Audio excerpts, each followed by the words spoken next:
Hi there, this is Vadim from Online Training for Everyone.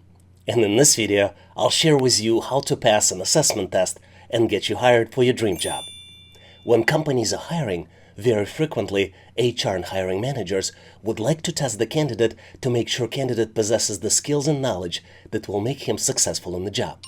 To determine the answer, employers use a computerized assessment tests to assess candidates' skills and experience relevant to the job. Assessment tests are also helpful to determine candidates' potential and make sure a new hire makes the right decisions on the job.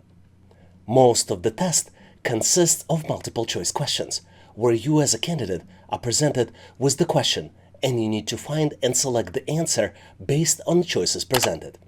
Typical assessment test consists of multiple questions, and most of the times, test is timed, which means that you need to complete the test within predefined time frame. In this video, you will have everything you need to get prepared for an assessment test. Make sure to watch this video from the beginning to end, and if necessary, multiple times until you understand all the questions and know how to solve them easily. If you would like to practice with the most recent questions for the assessment, please make sure to follow the link in the description and in comments of this video. And now, let's go ahead and get started so we can get you prepared. Let's face it, the correct answer to this question is a brick in the foundation of your success. Build confidently as you're constructing a monument of achievement. You need to select the answer that best describes you to the following statement. I am more productive when I don't have to take risks as part of my job. And you're presented with 7 possible choices. Choice A, strongly disagree. Choice B, disagree. Choice C, somewhat disagree. Choice D, not sure. Choice E, somewhat agree. Choice F, agree. And last but not least, choice G, strongly agree. Do you think you've encountered a tough one? Rest assured, you are not alone in this path. And I can't agree more. But regardless of your experience in problem solving, I believe in your abilities. Pause for a moment, harness your creativity, and let's face this challenge together. The answer is just waiting for your insightful touch.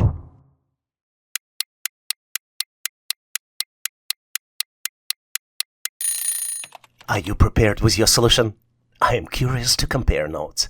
Let's move forward and share our answers. To answer this question correctly, let's first understand what are we being asked. There are 3 important considerations here. Number 1 is that employers value individuals who demonstrate willingness to take calculated risk as it shows initiative, innovation, and a proactive approach to problem solving. In fact, nowadays, companies are very interested in the candidate's ability to make informed decisions, particularly when it comes to assessing risks and weighting potential outcomes. Correct response to this question should suggest that the candidate is capable of making strategic decisions that may lead to productivity gains and positive outcomes for the organization. In fact, there are 4 important qualities assessed in this question: your problem-solving abilities, your levels and tolerance for innovation and creativity, your adaptability and resilience, and your strategic thinking. Let's look at each one of those in more details so we better understand how to answer this question correctly. Let's start with problem-solving abilities. Taking calculated risks often requires problem-solving skills to assess potential challenges and develop strategies to mitigate risks. Candidates who demonstrate a willingness to take calculated risks may also exhibit strong problem-solving abilities, enabling them to overcome obstacles and drive productivity in their roles. You might be surprised how indirectly this question assesses your innovation and creativity. In fact, candidates who are open to taking calculated risks may possess a creative and innovative mindset. These candidates may be more inclined to explore new ideas, approaches, and solutions to challenges, which can lead to increased productivity and innovation within the workplace. Based on your answer, employers can also determine your levels of adaptability and resilience. In fact, candidates who are comfortable with taking calculated risks may demonstrate greater adaptability and resilience in face of uncertainty. They may be more willing to embrace change, navigate challenges, and persevere in pursuit of productivity and success. Strategic thinking, which is also assessed as part of this question, is a big item on the list of employers. Taking calculated risks requires strategic thinking, and an ability to anticipate potential outcomes and consequences. And candidates who exhibit a willingness to take calculated risks may possess strong strategic thinking skills, enabling them to make informed decisions that align with organization goals and objectives. In summary, this simple question main focus is to measure your decision-making skills.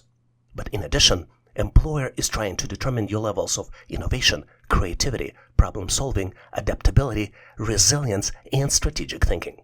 In fact, this question measures your open-mindedness and comfort around trying new things. The correct answer depends on specifics of the job. And candidate who is more open-minded and demonstrate a willingness to take calculated risks may be perceived as more effective. Let me leave you with the sample answer if you face this question in a job interview. As a candidate, I recognize that productivity is essential in my role, and I strive to maintain high levels of efficiency in my work. However, I disagree with the statement that I am more productive when I don't have to take calculated risks. While stability and predictability are valuable, I believe that taking calculated risks can lead to innovation growth and breakthroughs in performance. By disagreeing with the statement, I aim to convey my willingness to step outside of my comfort zone, embrace challenges, and explore new opportunities that may enhance productivity and contribute to the success of the organization. My approach is carefully evaluate risks, make informed decisions, and leverage opportunities to drive positive outcomes, ultimately maximizing productivity and achieving goals effectively.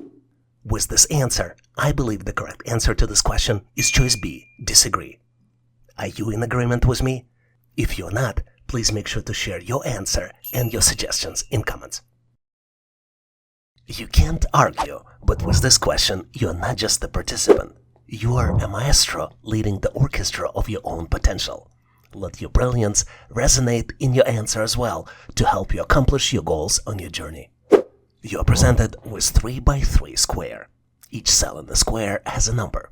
The numbers starting with the first column are 57, 89, and 99. The middle column has numbers 12, 17, and 18.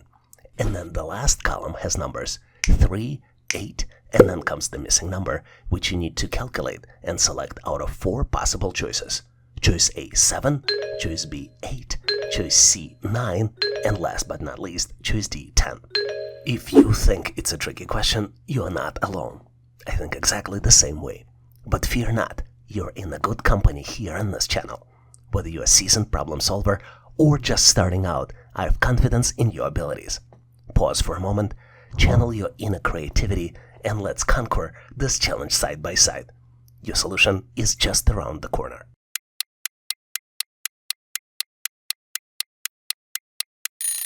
Are you prepared with your solution? I am curious to compare the notes, so I am moving forward so we can share our answers. If you look closely, you can easily recognize the pattern. The calculations here are organized in each row from left to right. Next number in the row is calculated as the sum of digits from the previous one. Let's look at the first row calculations. The number in the upper left corner is 57. 5 plus 7 equals 12, and 1 plus 2 equals 3. Let's look at the second row. Second row starts with the number 89. 8 plus 9 equals 17. And then 1 plus 7 equals 8. The third row starts with the number 99. 9 plus 9 equals 18. So to calculate the missing number, we need to add 1 plus 8, and the result of this is 9. So the correct answer here is choice C, 9. You would have to agree that solving this particular problem is like baking a cake.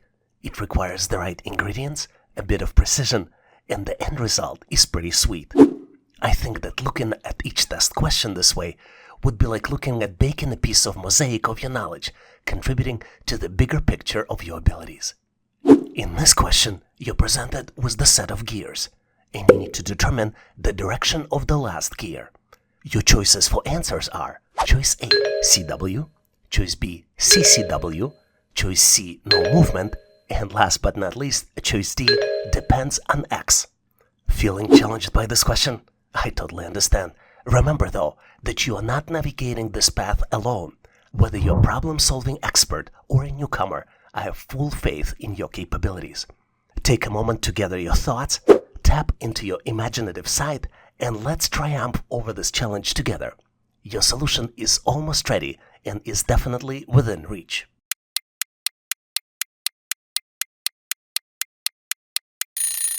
Are you ready with your solution? I hope you are. So let's move forward and compare our versions of the answer. Together, we will unravel the complexities of this assessment test question. I'll ask you for a favor though, and specifically to share your thought process in comments. Your insights might hold the key for all of us to learn and improve.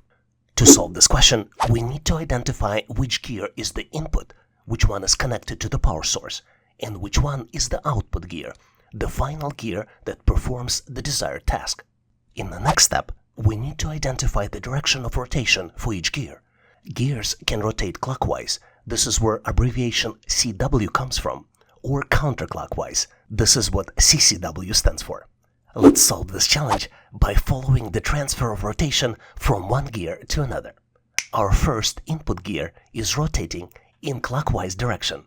As you might be well aware, when rotation is transferred to another gear, it will be rotated in the opposite direction, which would be counterclockwise. Let's follow the directions for each gear. Input 1 is clockwise, then counterclockwise, clockwise again, counterclockwise again, clockwise, counterclockwise, clockwise, counterclockwise, and the output gear is rotating in clockwise direction. Let me show you an alternative way how you can solve it faster.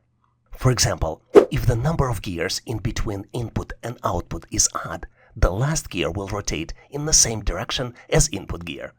On the other hand, if the number of gears is even, the last gear will rotate in the opposite direction from the first gear.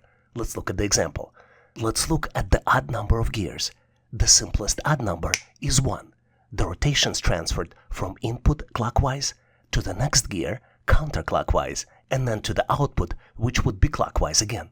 On the other hand, if there is an even number of gears in between input and output, and the smallest even number is 2, you see how rotation converges from input clockwise to the opposite to input counterclockwise at the output gear.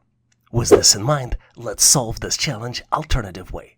Let's count number of gears in between input and output.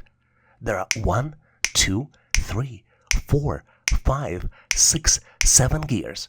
And since there are 7 gears in between input and output gears, which is odd number, the direction of output gear will be the same as the direction of the input gear.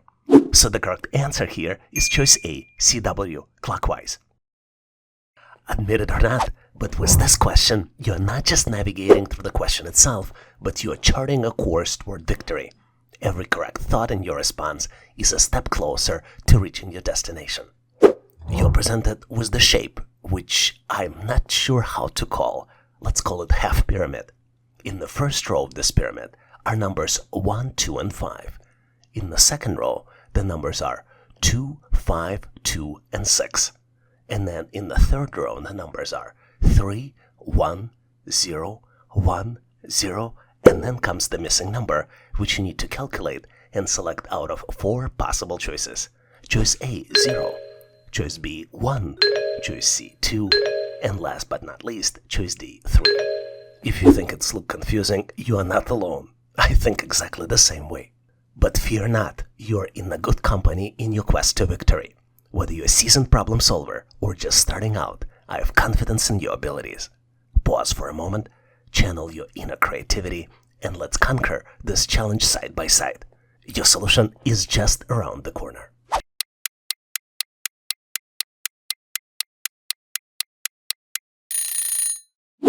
Are you prepared with your solution? I'm curious to compare the notes, so let's move forward and share our answers. You might be surprised, but there is a pattern, and there are calculations that describe how each number in each row is calculated. In fact, the pattern here is that the next number in the same row is calculated as a previous number squared plus 1. Let's look at the example.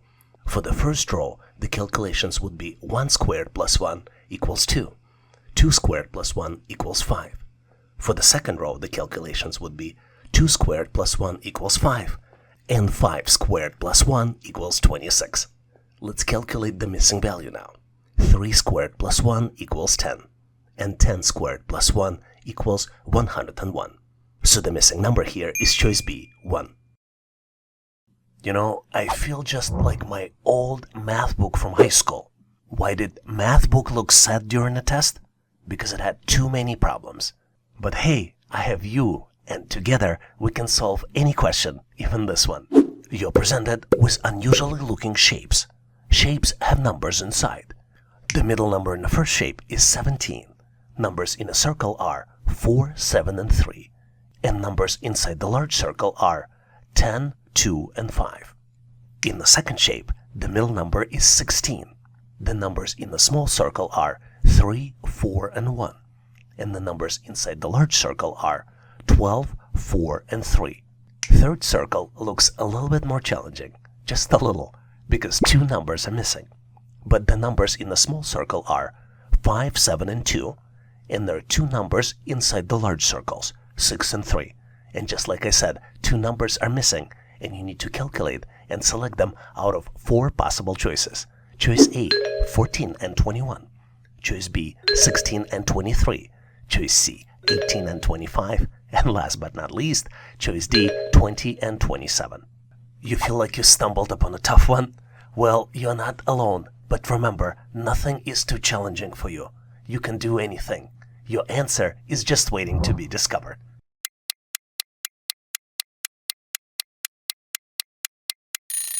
Are you ready? Let's move forward and discover the solution together. If you look closely, you can easily recognize the pattern. In fact, outside numbers form clockwise addition expression with the result at 8 o'clock. And inside numbers form multiplication expression with the result at 2 o'clock. And middle number is the sum of results of both calculations for inside and outside numbers. Let's look at the example. If you look closely at the numbers in small circles, 3, 4, and 7, you can easily see that 3 plus 4 equals 7. Let's look at the numbers inside of the larger circle. 5 multiplied by 2 equals 10. You need to move counterclockwise here. 7 and 10 are results of the calculations. 10 plus 7 equals 17, which represents the middle number. Make sure you verify the pattern in the middle shape, but I am going to switch to the third shape, which has two numbers missing. 2 plus 5 equals 7. These are the calculations in small circles. 6 multiplied by 3 equals 18. These are the calculations inside the large circle. And 7 plus 18 equals 25. So the correct answer here is choice C, numbers 18 and 25. Let's face it, cracking this particular question is like teaching a giraffe to limbo. A tall order, but once you bend your mind around it, the success is a real stretch. This question might be secretly measuring our ability to handle mental acrobatics to deal with unusually looking shapes. Speaking about shapes, you're presented with 4 shapes, and 3 of them are very unusual, and you need to determine which shape has the longest perimeter. Your goal is to select the answer out of 4 possible choices. Choices A, B, C, and D. You feel like you stumbled upon a tough task? Well, you are not alone in this journey. I feel exactly the same way. But whether you're a problem-solving veteran or a newcomer, I believe in your capabilities. Take a moment to reflect, tap into your creativity, and let's tackle this challenge together. Your answer is just waiting to be discovered.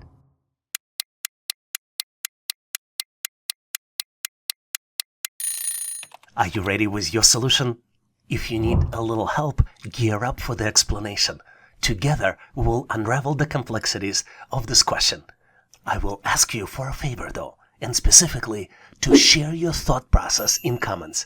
Your insights might hold the key for all of us to learn and improve. To solve this challenge, let's look at some important considerations. You might have noticed that all shapes here consist of the same square building block. But because shapes are so dramatically different, perimeter of the shape can be calculated in 2 different ways. The first way is to calculate the total length of the boundaries. The example here might be shape C. And the second way to calculate the perimeter might be sum of length of all of the sides. An example of this shape might be square, which is represented by shape A. Because the squares are all the same, we can assume that we can use square as 1 unit in the calculation. For example, the rightmost side in the shape C could be calculated as 4 units, and the rightmost side in the square would consist of 3 units. To calculate the perimeter of shape A, we need to sum up both of its sides and multiply it by 2. 3 plus 3 in parentheses multiplied by 2 equals 12. Perimeter of shape A can be measured as 12 units. Now let's look at shape B. Here we need to manually count the boundary squares. Let's do it together. 1, 2, 3, 4, 5, 6, 7, 8, 9, 10, 11, 12, 13, 14, 15, 16, 17, 19, and 20. So perimeter for shape B consists of 20 units. Same thing is for shape C. Please verify my math, and if I made a mistake, post it in comments. But shape D is different. Let's do the math. 1, 2, 3, 4, 5, 6, 7, 8, 9, 10, 11, 12, 13, 14, 15, 16, 17, 20, 21, and 22. Which means that the shape's D perimeter is the longest with 22 units. So the correct answer here is choice D. You would have to agree that when you're conquering this question, you're wavering a tapestry of triumph. Your knowledge and skills are the threads that create a beautiful picture of achievement. You're presented with 3 expressions, the third expression missing the result. The first expression is 23 multiplied by 32 equals 32. Second expression is 25 multiplied by 52 equals 50. And then the third expression is 27 multiplied by 72 equals, and then comes the missing number, which you need to select out of 4 possible choices. Choice A, 73. Choice B, 74. Choice C, 75.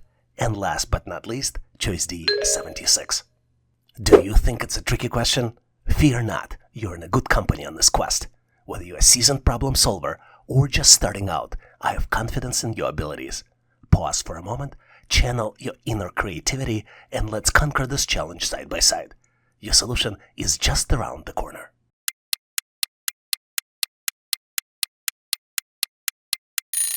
Are you prepared with your solution? I am curious to compare the notes. Let's move forward and share our answers. As you might have guessed, we are not dealing with traditional math expressions here. You need to think out of the box to solve it. Instead of using traditional math, you need to use different rules. The first number doesn't change, but you need to replace the multiplication sign with the plus sign. And in the second number, take the first digit into the power of the second digit. Let's look at the example. The first expression is 23 multiplied by 32. To calculate it correctly, you need to take 23 plus 3 in the power of 2, which would be equal 23 plus 9, and the result would be 32. Let's look at the second expression. 25 plus 5 in the power of 2 equals 25 plus 25 and equals 50. Let's do the math for the missing number. 27 plus 7 in power of 2 equals 27 plus 49 and equals 76. So the correct answer here is choice D, 76. When you look at this question, you have to realize that when you answer it, it would feel like adding a shining star into the constellation of your success. So keep shining bright. You're presented with Octagon. It has numbers inside. There are 7 numbers, and the 8th number is missing. The numbers are 48, 76, 59, 98, 12, 13, 14, and then comes the missing number, which you need to select out of 4 possible choices. Choice A, 15. Choice B, 16. Choice C, 17. Choice D, 18. I hope you noticed there is a pattern here. Look at 12, 13, 14, or maybe not. You think it's a tricky question? Fear not, you're in a good company on this quest. Whether you're a seasonal problem solver or just starting out, I have confidence in your abilities. Pause for a moment, channel your inner creativity, and let's conquer this challenge side by side. Your solution is just around the corner.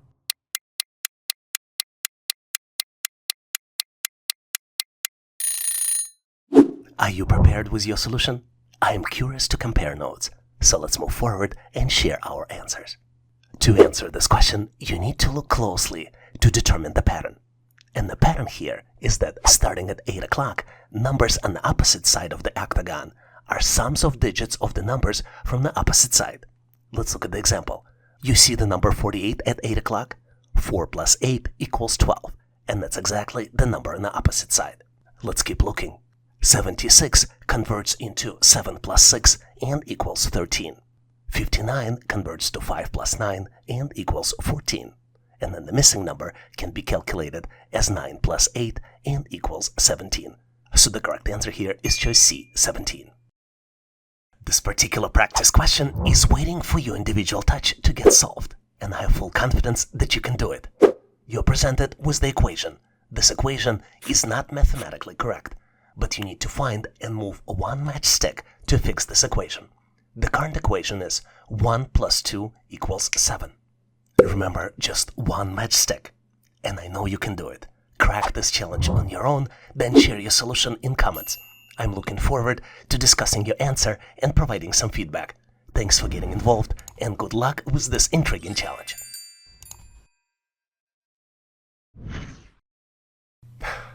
Without a doubt, solving this problem is as tricky as trying to organize a chaos of rubber ducks in a bathtub.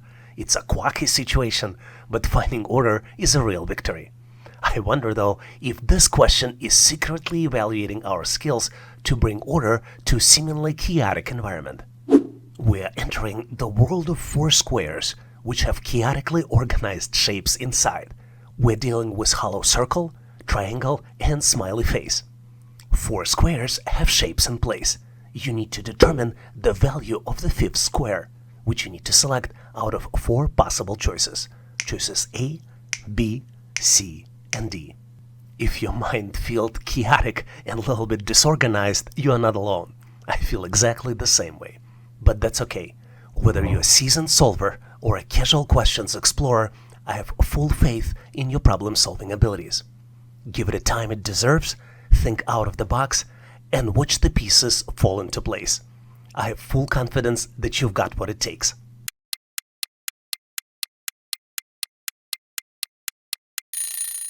Are you ready with your solution?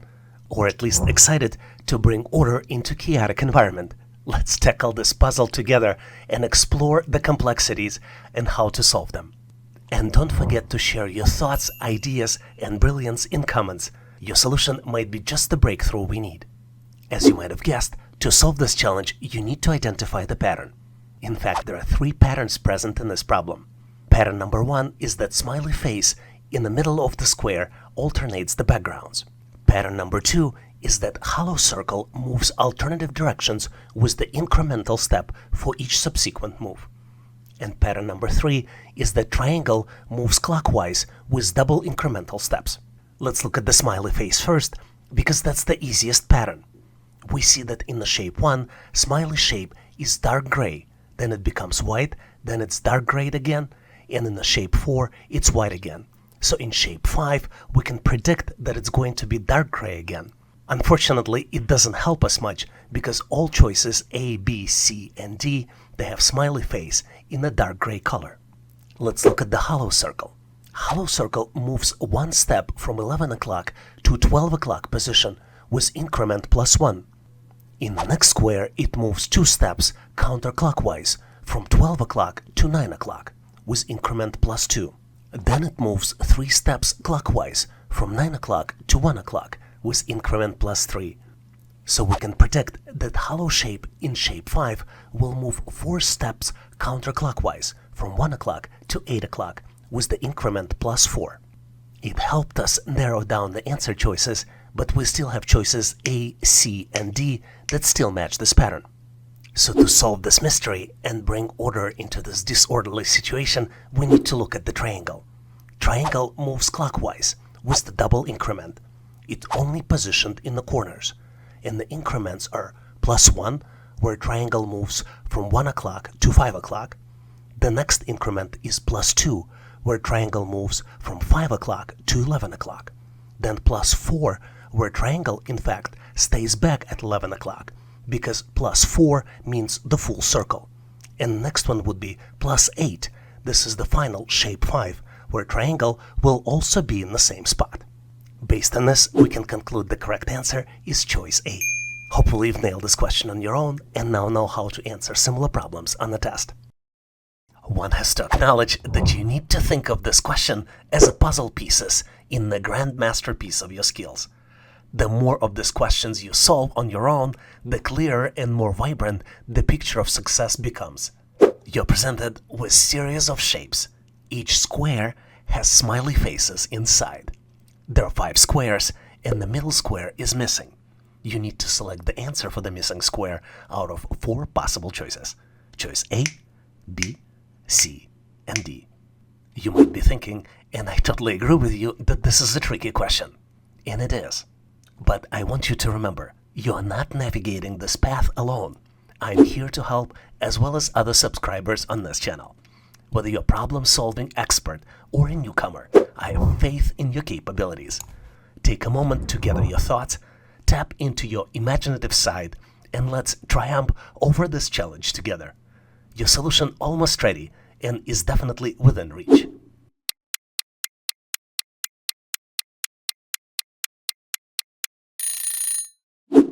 Are you ready with your solution?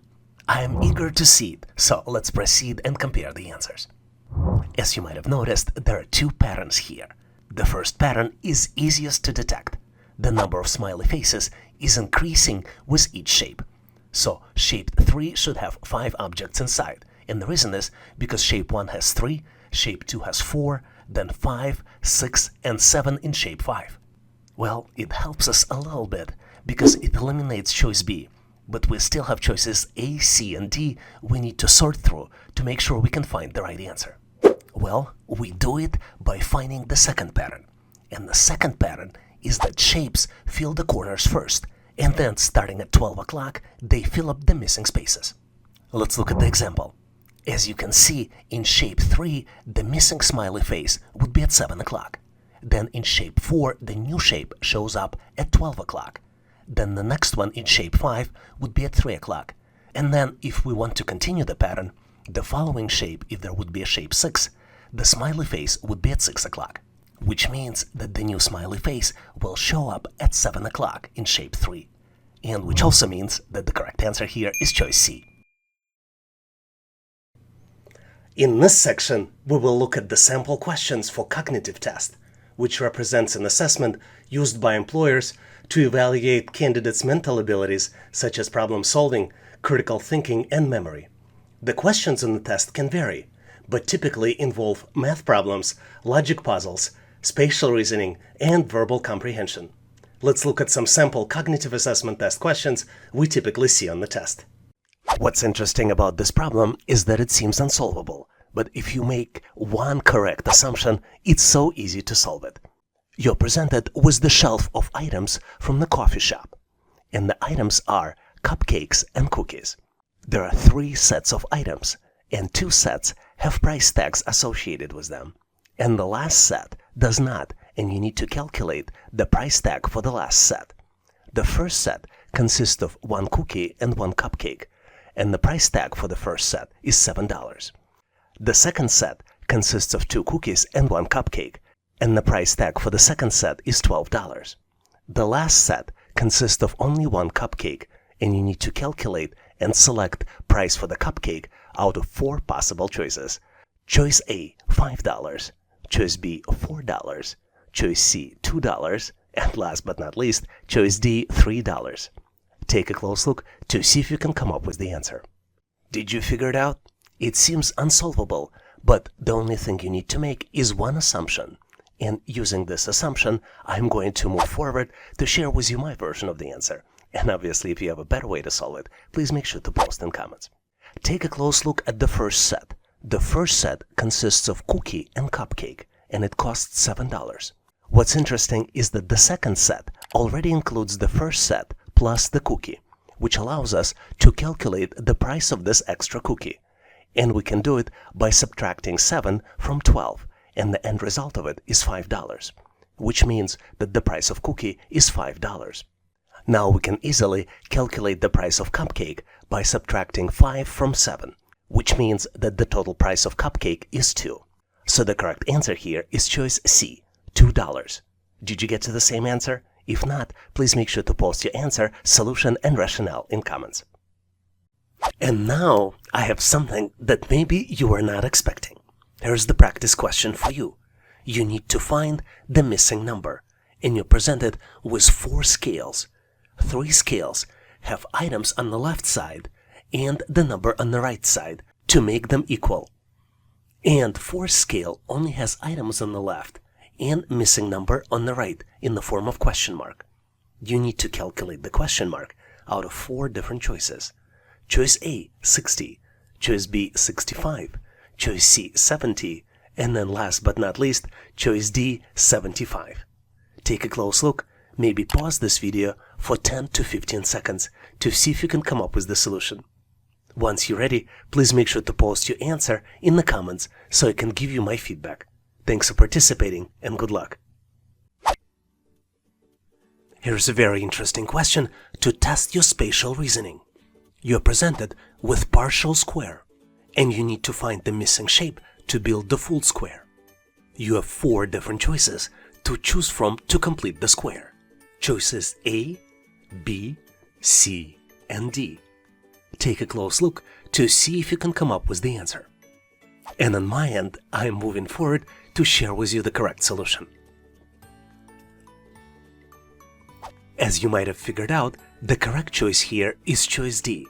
And to get to this answer, you need to look at the shape which fits perfectly to match the edges.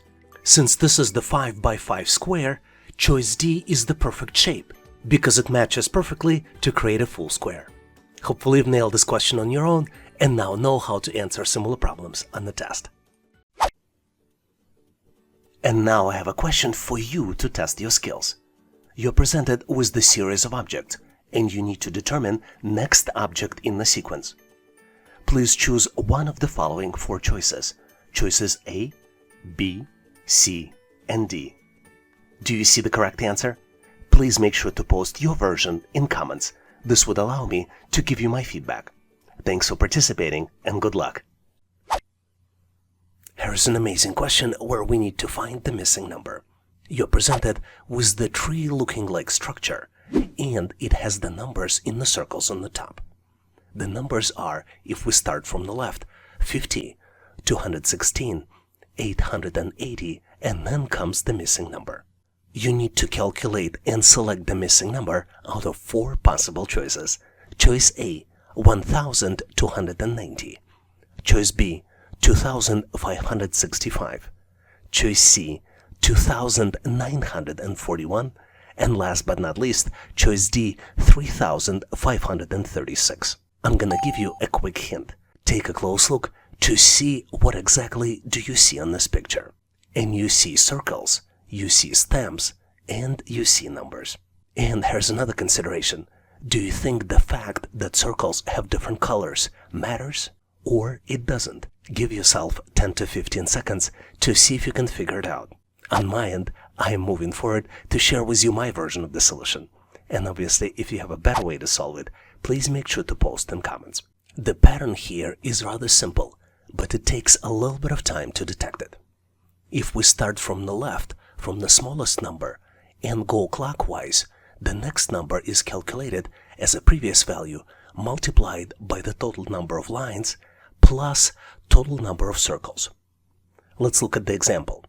The first number is 50 in the purple circle, and it's given, not calculated. The second number, though, is calculated previous number 50 multiplied by 4 plus 16, and the result of this is 216. Third number is calculated as 216 multiplied by 4 plus 16 and equals 880. Now you might be wondering what is 4 and where it came from and what is 16. The 4 is number of stem lines in this structure. Let's count them. 1, 2, 3, and 4. And 16 is the total number of circles. If you count them, you see 4 circles on the forefront, the ones that have number and missing number. And then there are also 12 circles in the background. Now we have all of this information and we can calculate the missing number. It is calculated as 880 multiplied by 4, then we add 16, and the end result of this is 3,536. So the correct answer here is choice D, 3,536. Hopefully you've nailed this problem and now know how to answer similar problems on the test. But in case you need more challenges like this, please make sure to check out the description for additional resources. One of the most frequent questions we get on this channel is how to improve your pattern recognition skills. This is so important because it's an essential skill to help you pass an employment assessment test. Let me introduce you to one of the most common English pattern called palindromes. Palindromes is a letter-based pattern which allows you to read the same word backwards and forwards. Let's look at some key examples of the words that used in the test. For example, words radar, civic, level, a race car, henna, madam, noon, pop, eve, kayak, rotator, stats, tenet, wow, and a lot of others. Do you know any those other words, interesting palindromes that I didn't mention here? Please make sure to post them in comments so we can all learn. And now let's continue to get you ready for the test. Here's an absolutely phenomenal question, which is absolutely not obvious how to solve it. Instead of one question mark, you need to find two question marks. You're presented with three triangles. All triangles have a circle in the top. Blue triangle has three numbers inside. Starting from the top, the numbers are 3, 7, and 4, and number on the top is 6. Yellow triangle has numbers 2, 4, and 2, and there is a missing number on the top. Green triangle has numbers 5, 9, and 4, and missing number on the top. Take a close look to see if you can find two missing number and select out of 4 different choices. Choice A, 10 and 4. Choice B, 1 and 8. Choice C, 6 and 3. And choice D, 2 and 2. Do you know the answer? I gotta tell you, the answer is not really obvious, but I know how smart you are, and together we should be able to solve it. Are you ready? Hear me out. The pattern here is that to calculate the number on the top of the triangle, you need to use inside upper number added to the number on the right, and then you should subtract the left number. For example, for the blue triangle, which has all the numbers, the calculations will be 3 plus 7 minus 4 equals 6.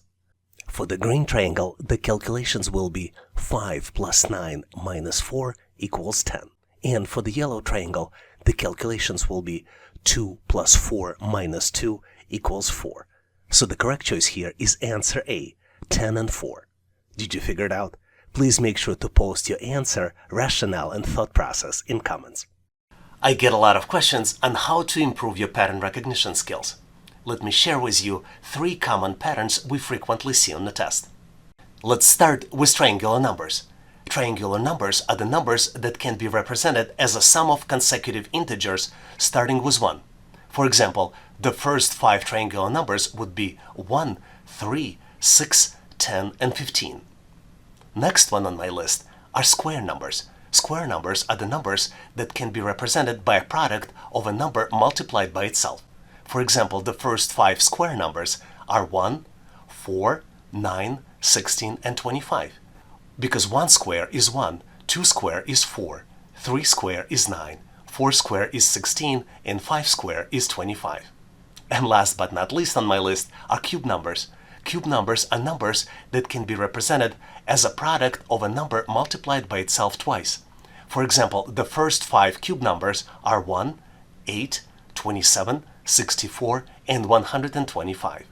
Because 1 cube is 1, 2 cube is 8, 3 cube is 27, 4 cube is 64, and 5 cube is 125. Do you know any other interesting numerical patterns I didn't mention here? Please make sure to post them in comments so we can all learn. And now let's continue to get you ready for the test. Here's the question of intermediate complexity we frequently see on the test. You're presented with 4 shapes, and one shape has a missing number in the middle. You need to calculate the pattern and calculate the missing number, selecting it by one of 4 possible choices. Choice A, 22. Choice B, 23. Choice C, 25. And then last but not least, choice D, 24. Take a close look at the shapes and see if you can calculate the pattern. Let me share with you my logic and rationale, and obviously if you have a better way to solve it, please make sure to share in comments. I think the pattern here is that to calculate the middle number, you need to multiply the top two numbers and subtract 1. Then add the bottom number. Let's look at the first shape to confirm the logic. 2 multiplied by 3 minus 1 equals 5. 5 plus 2, which is the bottom number, equals the middle number, which is 7. Let's apply the same pattern to the shape with the missing number. 8 multiplied by 3 minus 1 equals 24 minus 1 equals 23. 23 plus 2 equals the missing number, which means that the missing number is 25.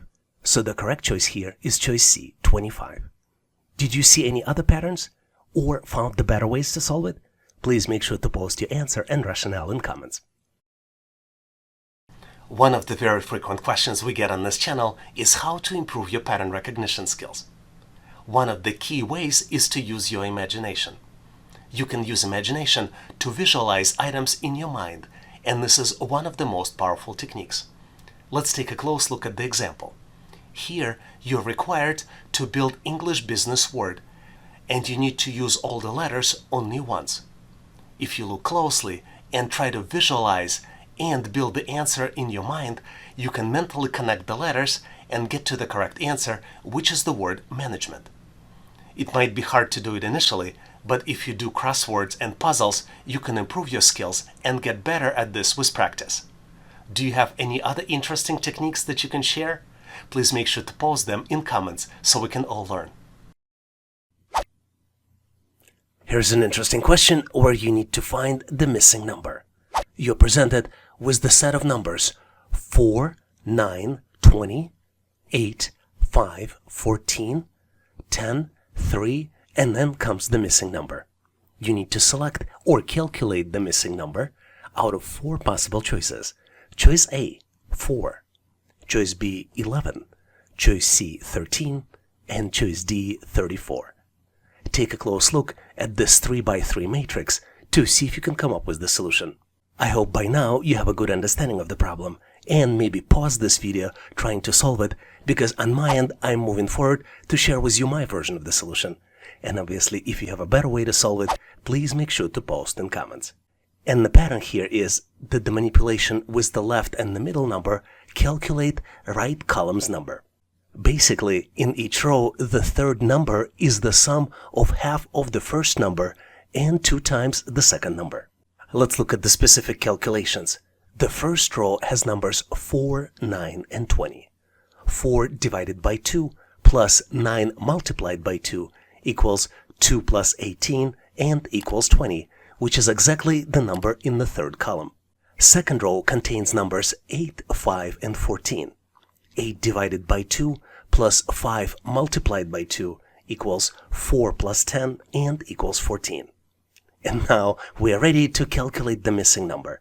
10 divided by 2 plus 3 multiplied by 2 equals 5 plus 6 and equals 11. So the correct choice here is choice B, 11.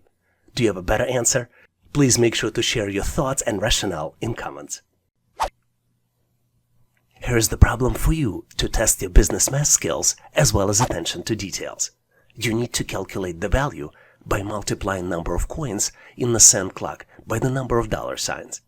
You need to select out of 4 possible choices. Choice A, 190. Choice B, 200. Choice C, 210. And last but not least, choice D, 230. Once you complete the calculations, please make sure to post your answer and calculations in comments so I can give you my feedback. Thanks for participating and good luck.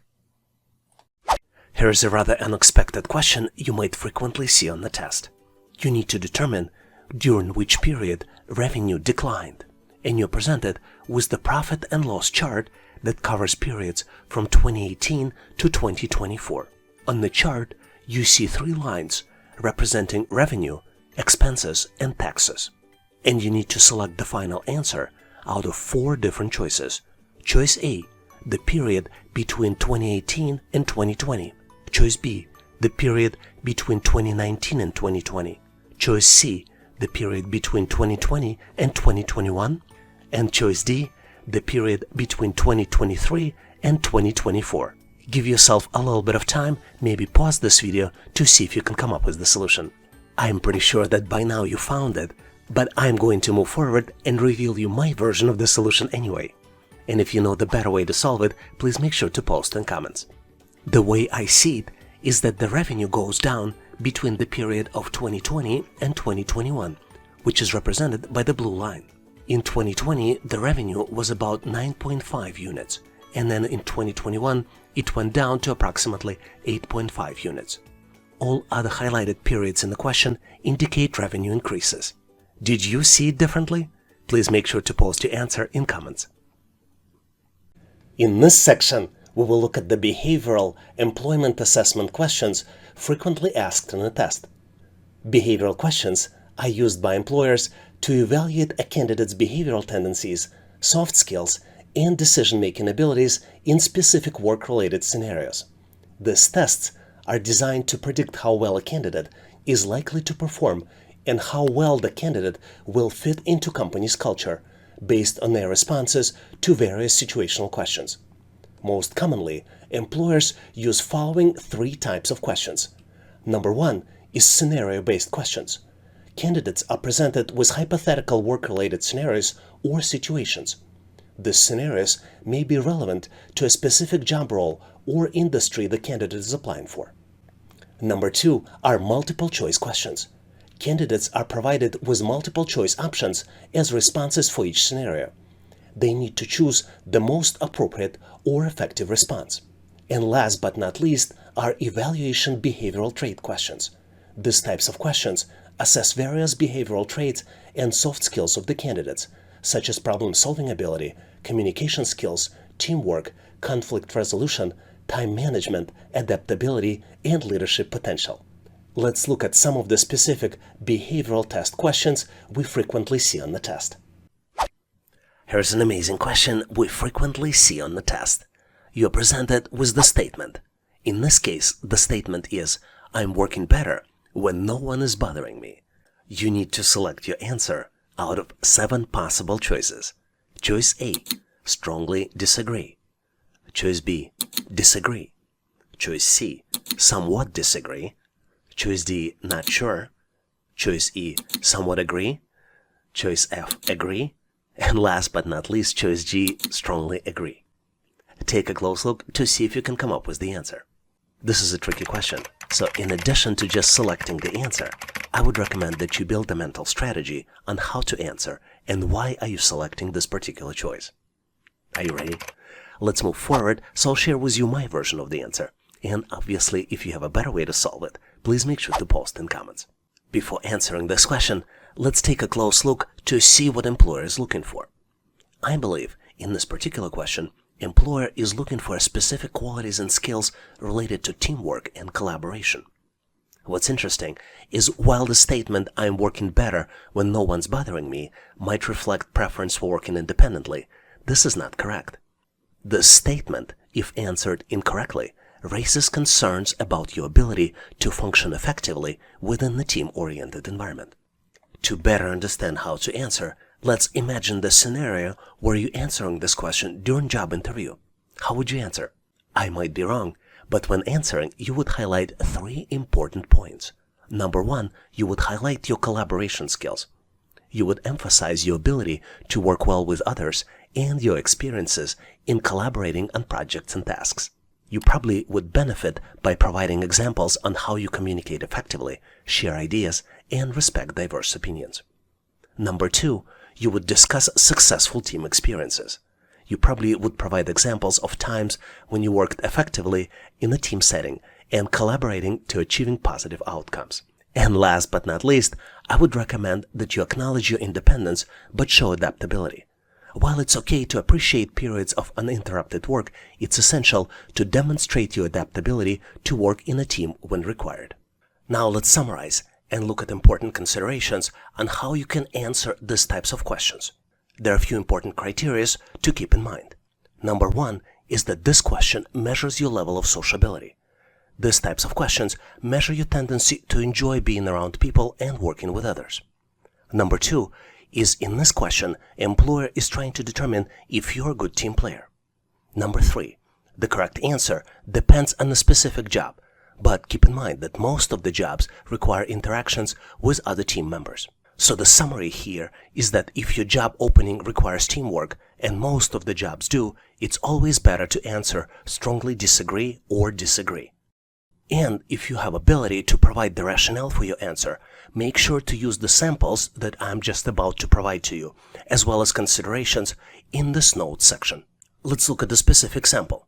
So you're presented with the question, I'm working better when no one is bothering me. Your answer might be, I respectfully disagree that I work better when no one's bothering me. In any work environment, I recognize the importance of being open to collaboration as well as team interactions. I understand that work processes can be unpredictable and that there may be situations where my coworkers require help or attention. And I'm always willing to lend a hand and actively engage with my team members to ensure our collective success. I genuinely enjoy being around people and thrive in collaborative setting. Working with others helps me leverage diverse perspectives and skill sets, which often leads to innovative solutions and improved outcomes. I strongly believe that maintaining open communications with colleagues fosters a supportive and productive work environment. What's even more important is that while I prefer to minimize unnecessary distractions and unrelated requests during my focused time, I understand that effective teamwork sometimes necessitates flexibility. In such cases, I am acceptable and capable of handling stress with composure. I have developed resilience and the ability to maintain productivity even in the demanding situations. So, ultimately, I am confident that my collaborative mindset, interpersonal skills, and capacity to handle varying work dynamics make me a strong fit for the role that requires team interactions. I'm committed to contributing my best efforts to the team's success and fostering a positive and productive work environment. This is why, when I was presented with the question, I am working better when no one bothering me, I chose choices A, strongly disagree, or choice B, disagree. What are your thoughts and experiences answering this type of question? Could you please share your thought process and rationale in comments so we can all learn? We get a lot of questions on how to excel on behavioral assessment tests for employment. I believe that to succeed in behavioral tests, you must adopt a comprehensive approach that showcases authenticity, self-awareness, job relevance, a balanced perspective, as well as the art of supporting examples. Let's look at each one of them in more details. Number 1 is embrace authenticity. Authenticity forms the foundation of successful behavioral assessment. As a candidate, make sure to be true to yourself and present honest responses that genuinely reflect your personality, values, and work style. I recommend that you avoid the temptation of molding your answers to align with prospective expectations, and instead emphasize your strengths while acknowledging areas of growth. Number 2 principle is cultivate self-awareness. Self-awareness is the key to understanding and articulating your behavioral tendencies. Take a moment to showcase your unique characteristics, strengths, and weaknesses. More than just understanding yourself in isolation, consider how your attributes contribute to collaborative work environment. Number 3 principle is tailor your responses for job relevance. To truly stand out, candidate must recognize the importance of tailoring responses for specific job requirements. Before responding to each scenario, carefully analyze the job description, responsibilities, and organizational values. Make sure to align your answers with the qualities that employer is looking for and ensure that responses resonate with their expectations. Number 4 is strike a balanced perspective. While emphasizing your strengths is crucial, avoid painting the overly one-sided picture of yourself. Make sure that you strive for the balanced perspective, which would acknowledge both your positive attributes and areas of development. And also ensure that you highlight your willingness to learn, adapt, and grow. And last but not least, principle number 5 is elevate your responses with supporting examples. Concrete examples are the lifeblood of compelling behavioral assessment response. Instead of providing vague answers, back your choices with specific instances from the past experiences. Elaborate on how you successfully handled challenges, resolved conflicts, or contributed to the team accomplishments. And now, let's continue to get you ready for the assessment test. Here's an interesting question to see how well you would deal with customer service inquiries. A customer is upset because her favorite pizza is currently unavailable. What is the best way to respond?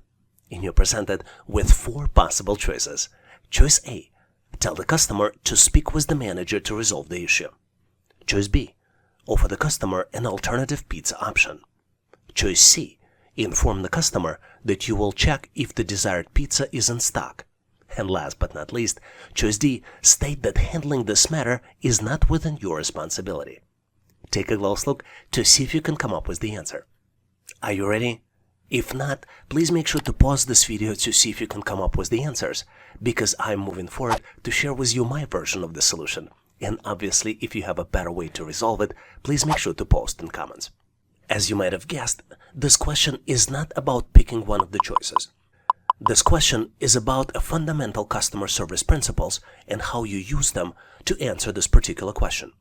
You also want to make sure to mention all these principles when you're answering this question in person. So what are those principles? There are 4 of them. Number 1 is acknowledging the customer's disappointment. Because her favorite pizza is not available and you show empathy, this shows your understanding of her feelings. Number 2 principle is providing an immediate alternative option, which shows responsiveness and commitment to helping the customer promptly.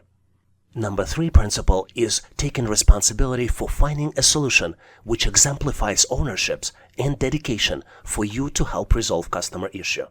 And last but not least is the principle of offering an alternative. In this case, you can offer alternative pizza, which would demonstrate a proactive approach to addressing the customer concern and finding a suitable resolution. Based on these 4 principles, let's look at the incorrect answers and why you might avoid selecting them. Choice A. Tell the customer to speak with the manager to resolve the issue.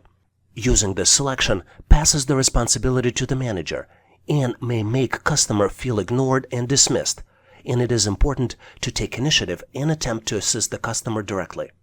Choice C. Inform the customer that you will check if the desired pizza is in stock is a good choice. But this is not the best choice. While this response shows some willingness to help, it may leave the customer waiting for the solution. Offering an immediate alternative is a more proactive approach. And last incorrect choice is choice D. State that handling this matter is not within your responsibility. Telling the customer that it's not your responsibility can come across as unhelpful and may lead to further dissatisfaction. You should strive to assist the customer as much as possible within your capacity. So as you might have figured out, I believe that the correct answer to this question is choice B. Offer an alternative pizza option. By offering an alternative pizza option, you address the customer's disappointment and demonstrate willingness to help. In addition to the suggestion, you can also offer to search for her favorite pizza flavors in competitor brands. This approach helps turn a negative situation into a positive one, where you learn more about the customer and find the proactive solution as possible suitable alternative. What do you think about this question? Do you agree with this solution? Do you have a better way to solve it? Please make sure to post your answer and rationale in comments. In this section, we will look at numerical reasoning test questions frequently used in a test. Numerical reasoning assessment test is a standardized evaluation designed to assess individuals' ability to understand and work with numerical data, make calculations, interpret charts and graphs, and draw conclusions from quantitative information. The typical content of numerical reasoning test can vary, but often include topics such as basic arithmetic, percentage and ratios, data interpretation, financial analysis, mathematical problem solving, number sequences, and a lot of others. Let's look at some sample numerical reasoning assessment test questions we typically see on the test. What's interesting about this problem is that it seems unsolvable, but if you make one correct assumption, it's so easy to solve it. You're presented with the shelf of items from the coffee shop, and the items are cupcakes and cookies. There are 3 sets of items, and 2 sets have price tags associated with them, and the last set does not, and you need to calculate the price tag for the last set. The first set consists of 1 cookie and 1 cupcake, and the price tag for the first set is $7. The second set consists of 2 cookies and 1 cupcake, and the price tag for the second set is $12. The last set consists of only 1 cupcake, and you need to calculate and select price for the cupcake out of 4 possible choices. Choice A, $5. Choice B, $4. Choice C, $2. And last but not least, choice D, $3.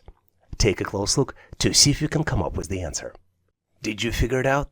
It seems unsolvable, but the only thing you need to make is one assumption. And using this assumption, I'm going to move forward to share with you my version of the answer. And obviously, if you have a better way to solve it, please make sure to post in comments. Take a close look at the first set. The first set consists of cookie and cupcake, and it costs $7. What's interesting is that the second set already includes the first set plus the cookie, which allows us to calculate the price of this extra cookie. And we can do it by subtracting 7 from 12, and the end result of it is $5, which means that the price of cookie is $5. Now we can easily calculate the price of cupcake by subtracting 5 from 7, which means that the total price of cupcake is 2. So the correct answer here is choice C, $2. Did you get to the same answer? If not, please make sure to post your answer, solution, and rationale in comments. Here's a very interesting problem which shows how well you can do mental calculations. It will take another 5 minutes for the clock to strike 4 o'clock. How much time is left until the clock shows 4:45? You're presented with 2 clocks. One shows 5 minutes before 4 o'clock. Second one shows 4:45. And you need to select the answer out of 4 possible choices. Choice A, 11 hours and 50 minutes. Choice B, 12 hours and 10 minutes. Choice C, 11 hours and 10 minutes. And last but not least, choice D, 10 minutes. Take a close look to see if you can come up with the answer. I'm moving forward to share with you my version of the answer. And if for whatever reason you think the answer should be different, please make sure to post your answer, solution, and rationale in comments.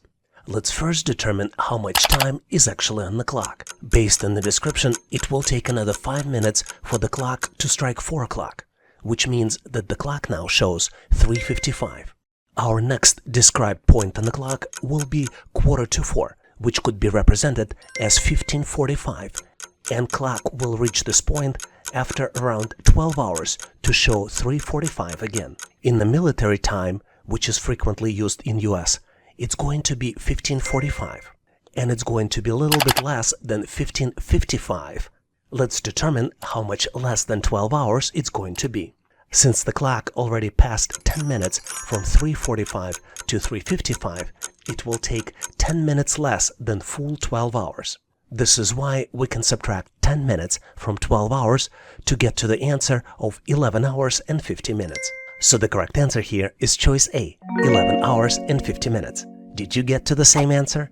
If not, please make sure to post your answer and rationale in comments. Here's an amazing problem where you need to exercise your brain and cognitive skills by calculating not just one number, but 2 numbers. You're presented with the scale, and you see that the value of diamond as well as the sum values are missing. And you need to ensure that scale remains balanced by calculating the value of the diamond as well as the sum. And once you've done with your calculations, you need to select out of 4 possible choices. Choice A, values 18 and 96. Choice B, values 12 and 88. Choice C, values 20 and 92.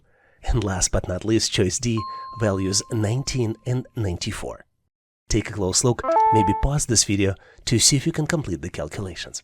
On my end, I'm moving forward to share with you my version of the calculations. And obviously, if you have a better way to solve it, please make sure to post in comments. To solve this challenge, let's look at the picture closely to better understand what we're dealing with. We're presented with the multi-tier scale, and this scale has 4 tiers: Tier 1, Tier 2, Tier 3, and Tier 4. Scale remains in balance because values on the left side and on the right side are equal, and the values are represented by the total of numbers inside of each shape. For example, circle has number 12, hexagon has number 6, triangle has number 3, and square has number 4. Let's look closely at Tier 3 to better understand how this tier remains in balance. As I already mentioned, each tier remains in balance because the numbers are equal on both sides. So on the left of the Tier 3, we have two hexagons with total value of 12. On the right of the tier 3, we have hexagon, which equals number 6, plus two triangles, 3 plus 3. So on both sides, the total value is 12. This is why tier 3 remains in balance. Now let's look closely at the tier 2. On the left of the tier 2, we have two circles. Each circle has a value of 12. Two circles would be equal 24. On the left of the tier 2, we have two circles with total value of 24 and the entire tier 3, which also equals 24. This what keeps tier 2 in balance. Now, knowing this logic, we can calculate the missing value on tier 4. Because tier 4 needs to remain in balance, the value of 12 plus 6 should be equal to the missing value, which means that the missing value is 18. And the total sum will be calculated as the sum of all the numbers. The sum of tier 2 and tier 3 would be 24 plus 24 plus 48 on the right side of tier 1, which would equal 96. So the correct answer here is choice A, 18 and 96. Did you get to the different answer? Please make sure to post your answer and solution in comments. Here's a very interesting question where answer is absolutely not obvious. You're presented with interestingly looking shapes. On top of the shape is triangle. On the bottom left and on the bottom right, there are squares. There are numbers inside the triangle, and there are also numbers inside the squares. Let's take a close look. The first object has number 5 inside the triangle, and number 3 in the left square, and number 17 in the right square. Second object has number 4 inside the triangle, and numbers 5 and 22 inside the squares. The third object has number 3 inside the square, and numbers 8 and 26 inside the squares. The fourth object has number 2 inside of the triangle, number 7 in the left square, and then comes the missing number inside the right square. And did I mention that all objects are of different colors? If we go from left to right, we start with red on the left, next goes light blue, yellow, and then darker blue. And obviously you're the one who needs to make sense out of it and calculate the missing number. Once calculated, select the final answer out of 4 possible choices. Choice A, 14. Choice B, 25. Choice C, 16. And last but not least, choice D, 20. Take a close look to see if you can come up with the solution. Are you ready? Because on my end, I am moving forward to share with you my version of the answer. And obviously, if you have a better way to solve it, please make sure to post in comments. If you're a frequent visitor to this channel, or even better if you're a subscriber, you probably know that the key to solving these types of challenges is to understand the pattern. And the pattern here is that the number in the right square is calculated. And it's calculated by multiplying the number inside of the triangle onto the left square number. And on top of this multiplication, you also add 2 to the end result of the calculation. Let's look at the example. If we multiply 5 by 3 in the first object, the end result of this calculation would be 15. Then we add 2 to 15, and that's how we get to the number in the right square, which is 17. Let's look at the second example. 4 multiplied by 5 equals 20, plus 2 equals 22. Now let's move to the third object. 3 multiplied by 8 is 24, plus 2 equals 26. And now comes the missing number. To calculate it, we need to multiply 2 by 7, which would be equal to 14, and then add 2, and end result of this would be 16. So the correct answer here is choice C, 16. Did you get to the same answer? If not, please make sure to post your answer and solution in comments. Here's a very interesting question where you need to calculate the missing number. You're presented with 4 circles. Each circle is of a different color. The first circle has number 1 inside of it. Second circle has number 2. Third circle has number 5 inside. And last circle has the missing number represented by the question mark. You need to calculate and select final answer out of 4 possible choices. Choice A, 24. Choice B, 26. Choice C, 16. And last but not least, choice D, 20. Take a close look to see if you can calculate the final answer. Are you ready? I hope you found the answer because it's so easy to calculate. Let's move forward so I can share with you my version of the solution. And obviously, if you have a better way to solve it, please make sure to post in comments. I keep repeating myself when I say that finding pattern is the key to solve this challenge. And the pattern here is that the next number is calculated as a square value of the previous number plus 1. Let's look at the example. The first number is given, which is 1. Second number is calculated as 1 square plus 1 and equals 2. The third number is calculated as 2 square plus 1 and equals 5, which means that the missing number is calculated as 5 square, which would be equal to 25, plus 1, which would be equal to 26. So the correct answer here is choice B, 26. Did you get to the same answer? If not, please make sure to post your answer and rationale in comments. Here's the challenging problem by solving which you will boost your cognitive abilities. You're presented with 5 hints, and using these hints, you need to unlock the code and open the lock. The hints are: in the digits 2, 4, 8, only one digit is correct and well placed.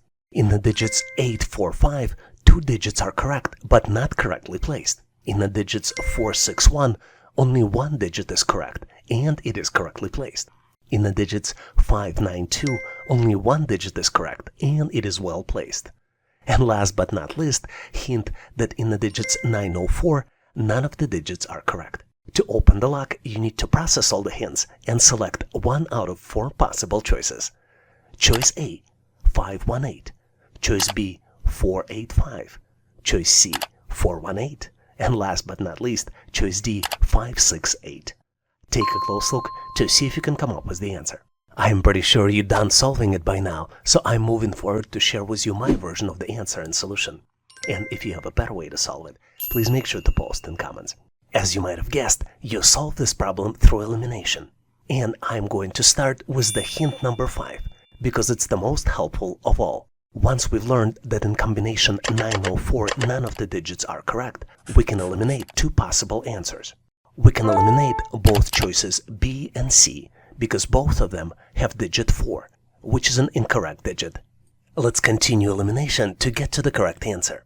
If we look through the remaining 4 hints, we learn that in hint 1, where digits are 2, 4, 8, only one digit is correctly placed, which is digit 8. In hint 2, 2 digits are correct, but they're not correctly placed, and they're digits 8 and 5.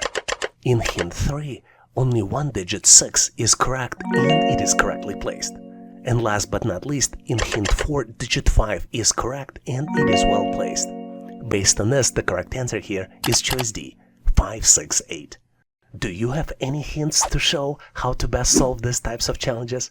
If you do, please make sure to post them in comments. Have you ever dealt with the money tree? Well, now it's your opportunity. And it's your opportunity to check your attention to details. You're presented with the money tree making enterprise, and you need to calculate the total value of money that you see in the picture. What's interesting here is that each coin is 1 cent, and each bill equals $1. You need to identify all coins and all bills and count the total value. Once you complete the calculations, please select one out of 4 possible choices. Choice A, $10.18. Choice B, $12.09. Choice C, $15.15. And last but not least, choice D, $18.07. Take a close look to see if you can complete the calculations. I think the correct answer here is choice A, $10.18.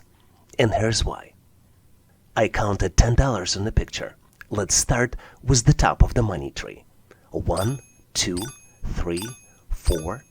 And then on the right, we see another group of the dollar bills. There are $5 there. Let's count them together. 1, 2, 3, 4, 5. And then we see the hard-to-notice dollar bill on the top of the flower pot. Now let's count the coins. We see 9 coins to the right of the flower pot. Then we see 8 coins coming out of the watering can. And then there is 1 coin on top of the watering can, which is easy to miss. Did you get to the same answer? Choice A, $10.18? If you didn't, please make sure to post your answer and whatever other coins or dollar bills I missed in comments. Here's a puzzling question for you, but I have full confidence that you can solve it quickly. You're presented with 4x4 matrix, and the numbers are, starting in the upper left corner, 9, 8, 3, 4. The second row numbers are 2, 9, 2, and then comes the missing number. The third row starts with 4, 6, 2, 0. And last but not least row is 7, 6, 2, and 6. You need to calculate the missing number. And you have 4 different choices to select from. Choice A, 2. Choice B, 5. Choice C, 6. And last but not least, choice D, 7. Take a close look to see if you can come up with the solution. Did you get to the right answer? I hope you did, because I'm moving forward to share with you my version of the solution. And obviously, if you have a better way to solve it, please make sure to post in comments. You're probably tired of hearing this in this channel, but to solve these types of challenges, you need to detect the pattern. And the pattern here is that the last 2 digits are equal to the sum of the first 2 digits multiplied by 2. Let's look at the example. The first row contains numbers 9, 8, 3, 4. And the expression here is that 9 plus 8 in parentheses multiplied by 2 equals 34. Based on this logic, the third number would be 4 plus 6 in parentheses multiplied by 2, which would be equal to 20, which represents the set of numbers 4, 6, and then 20. And then the last row would be 7 plus 6 in parentheses multiplied by 2, which would be 13 multiplied by 2, which would be equal to 26. So the missing number would be calculated as 2 plus 9 multiplied by 2 equals 22. So the correct answer here is choice A, 2. Did you get to the same answer? If you didn't, or maybe you got to a different answer, please make sure to post your version in comments. You will enjoy this question because it tests your logical thinking and analytical skills. You're presented with the dart in the exact middle of the dartboard. Dart has numbers on top of the ribbon and at the end of the ribbon. The numbers on the ribbon are 13, 18, 41, 128, and 517. Numbers at the end of the ribbon are 18, 41, 128, 517, and then comes the missing number you need to calculate and select out of 4 possible choices. Choices A, 1921, choice B, 2029, choice C, 2359, and last but not least, choice D, 2590. Give yourself a moment, maybe pause this video to see if you can calculate the answer. Are you ready? Let's move forward so I can share with you my version of the answer. And obviously, if you have a better way to solve it, please make sure to post in comments. First, to answer this question, let's understand what we're dealing with. Since this game may not be very familiar in all the parts of the world, let's start with the definition. Darts is the competitive sport in which players throw small sharp-pointed missiles, known as darts, at the round target known as dartboard. Now, let's look closely at the dart we're dealing with. Our dart is unique because it has ribbons. There is a number on the ribbon, and there is a calculated number at the end of the ribbon. To complete the calculations, let's assign each ribbon unique number. We're dealing with ribbons 1, 2, 3, 4, and 5. And, as you might have already figured out, the number at the end of the ribbon is calculated based on the sequence ID and number on top of the ribbon itself. The formula to do the calculations is that the end of the ribbon number is calculated as number on top of the ribbon multiplied by sequence ID plus 5. Let's look at the example. The first blue ribbon has the sequence number 1, so that the end of the ribbon number is calculated as 13 multiplied by 1 plus 5, which would be equals 18. The second ribbon number is calculated as 18 multiplied by 2 plus 5 equals 41. The third ribbon number is calculated as 41 multiplied by 3 plus 5 equals 128. And the fourth ribbon number is calculated as 128 multiplied by 4 plus 5 equals 517. Now we know how to calculate the missing number. The missing number is calculated as 517 multiplied by 5 plus 5, which would be equal to 2590. So the correct answer here is choice D, 2590. Did you get to the same answer? If not, please make sure to post your answer and solution in comments. In this section, we will look at the work simulation test, which is used to evaluate candidates' ability to perform tasks and skills required for the job. The questions on this type of test typically involve simulated scenarios and tasks that are similar to what the candidate would encounter on the job, such as data analysis, customer service, and problem solving. Let's look at some sample work simulation assessment test questions to get you ready. Here's a very interesting question to determine how well you can work with others. You need to determine what is the best way to schedule a meeting with the client who is based in a different time zone and has limited availability. You need to select out of 4 possible choices.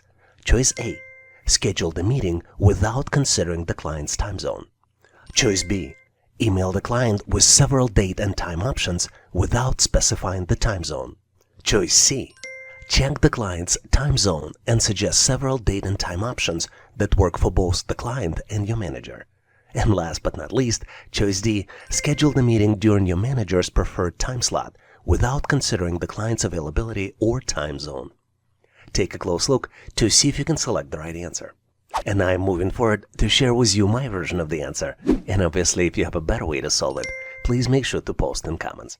I believe the correct answer here is choice C. Option C is the best choice because it takes into consideration the client's availability and time zone.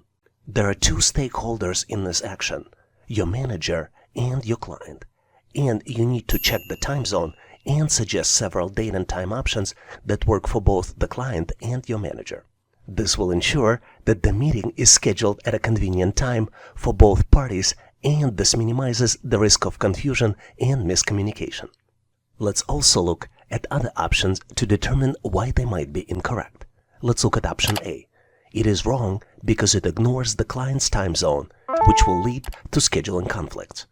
Option B is also incorrect because it does not specify the time zone, which can cause confusion and miscommunication.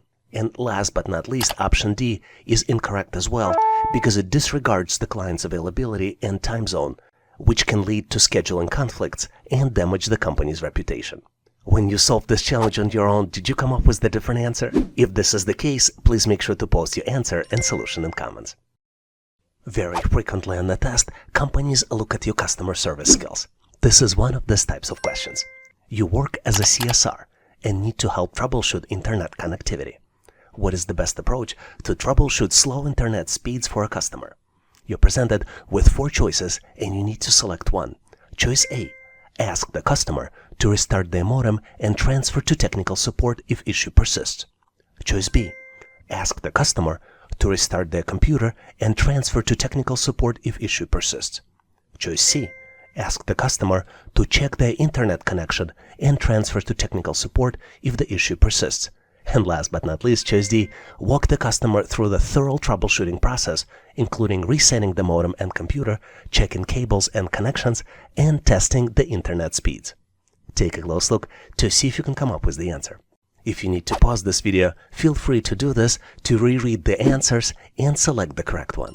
On my end, I'm moving forward to share with you my version of the answer. And obviously, if you have a better way to solve it or have a different important considerations, please make sure to bring them up in comments. I believe the correct answer here is choice D. To remind you, in choice D, you would need to walk the customer through a thorough troubleshooting process, including resetting the modem and computer, checking cables and connections, and testing the internet speeds. Only this approach shows your commitment to providing excellent customer service and may even resolve the issue without need for technical support transfer. One important thing to note, the original question is kind of convoluted and it uses the acronyms. Just to clarify for you, CSR stands for Customer Service Representative.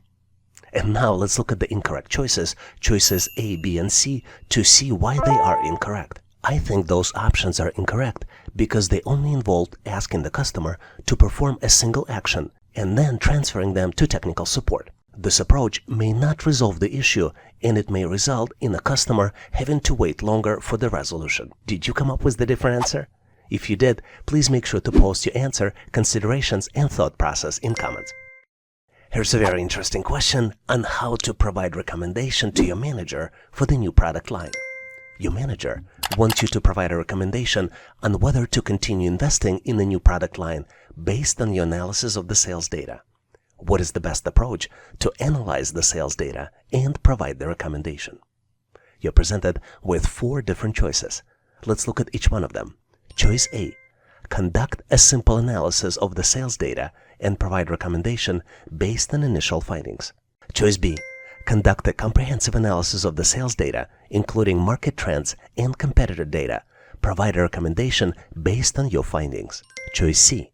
Provide a recommendation based on personal opinion and expertise without conducting any analysis of the sales data. And last but not least, choice D. Provide a recommendation based on the sales data from a similar product line without analyzing the sales data for the new product line. Take a close look to see if you can select the correct answer. Are you ready? Ready or not, I am moving forward to share with you my version of the answer. And obviously, if you have a better way to solve it, please make sure to post in comments. I think the correct answer here is choice B. In choice B, you need to conduct a comprehensive analysis of the sales data, including market trends and competitor data. Provide a recommendation based on your findings. I think this choice is correct because it allows you to provide a thorough understanding of the sales data, ensuring more accurate and informed recommendation. Conducting a comprehensive analysis of the sales data is essential in making an informed decision for your manager. Let's also look at the incorrect choices to determine why they are incorrect. Option A is too simplistic and can get the result in an incomplete assessment of the sales data. Option C is unreliable and can be seen as unprofessional since it's based on personal opinion and experience without any supporting data. And last but not least, choice D is not recommended since it involves using sales data from a similar product line, which may not be relevant to the new product line. Was your answer different? If it was, please make sure to post your answer and solution in comments. In this section, we will look at the sample questions for verbal reasoning test for employment, which typically represents an assessment used by employers to measure candidates' ability to comprehend and analyze written information. The questions typically involve reading passages, answering questions based on the information presented, as well as identifying relationships between words and understanding the vocabulary. Let's look at some sample questions that you typically see on the test to make sure you get ready. Here's the question you will definitely enjoy solving. You're presented with 8 letters, and you need to determine the next letter in the sequence. The letters you see are D, J, F, M, A, M, J, J, and then comes the missing letter, which you need to select out of 4 possible choices. Choice A, J, choice B, A, choice C, F, and choice D, M. Take a close look to see if you can come up with the solution. I'm going to give you a quick hint. Try to solve the pattern by thinking about Christmas and then New Year, and then think what comes next. I hope this hint was helpful because I'm moving forward to share with you my version of the answer. And obviously, if you have a better way to solve it, please make sure to post in comments. As you might have guessed, the sequence represents the first letters of each month, starting from December. This is why I started with Christmas. Then comes January. This is why I mentioned New Year. Then February, March, April, May, June, July, and as you might have guessed, the next month would be August, which starts with A. So the correct answer here is choice B, A. I truly hope that you came up with the correct version of the answer on your own, and if you didn't, learn how to answer similar problems on the test. Admit it or not, but deciphering this question is like teaching a penguin to fly. A real flap, but once you soar through, it's a flight of an accomplishment. I wonder if these questions are secretly evaluating our ability to navigate unconventional situations. You're presented with the circle, which contains letters inside. 3 letters are missing. You need to build English business word by selecting 3 possible letters. For choice A, the letters are A, Y, and Y. For choice B, the letters are A, E, Y. For choice C, the letters are E, T, O. And for choice D, the letters are A, and Y. Feeling challenged? It's okay, you are not alone. I feel the same way. Whether you're a seasoned solver or casual questions explorer, I have faith in your problem-solving abilities. Give it the time it deserves, think outside the box, and watch the pieces fall into place. I have full confidence that you've got what it takes.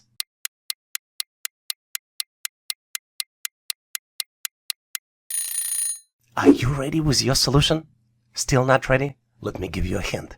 This word represents a comprehensive plan that outlines organizations' long-term goals and objectives, along with actions and tactics required to achieve them. I'm pretty sure you've got this now. The word is strategy. Strategy involves making decisions how to allocate resources, such as people, capital, and time, to gain a competitive advantage in the market. So the missing letters are A, E, and Y, and the correct choice here is B. With this question, it's pretty clear that explaining data analytics to your grandma is like decoding a complex algorithm with a punchline. The interpretation might be fuzzy, but the laughter is always in the regression. You're presented with 4 words, and you need to determine the one that is misspelled. The words are choice A, concatenation, choice B, normalization, choice C, aggregation, and last but not least, choice D, duplication. Feel that you stumbled upon a tough task? Well, it's not one of those your grandma questions. I can tell you this, it's a serious data analytics business, but you are not alone in this journey. Whether you're a problem-solving veteran or newcomer, I believe in your capabilities. Take a moment to reflect, tap into your creativity, and let's tackle this challenge together. Your answer is just waiting to be discovered.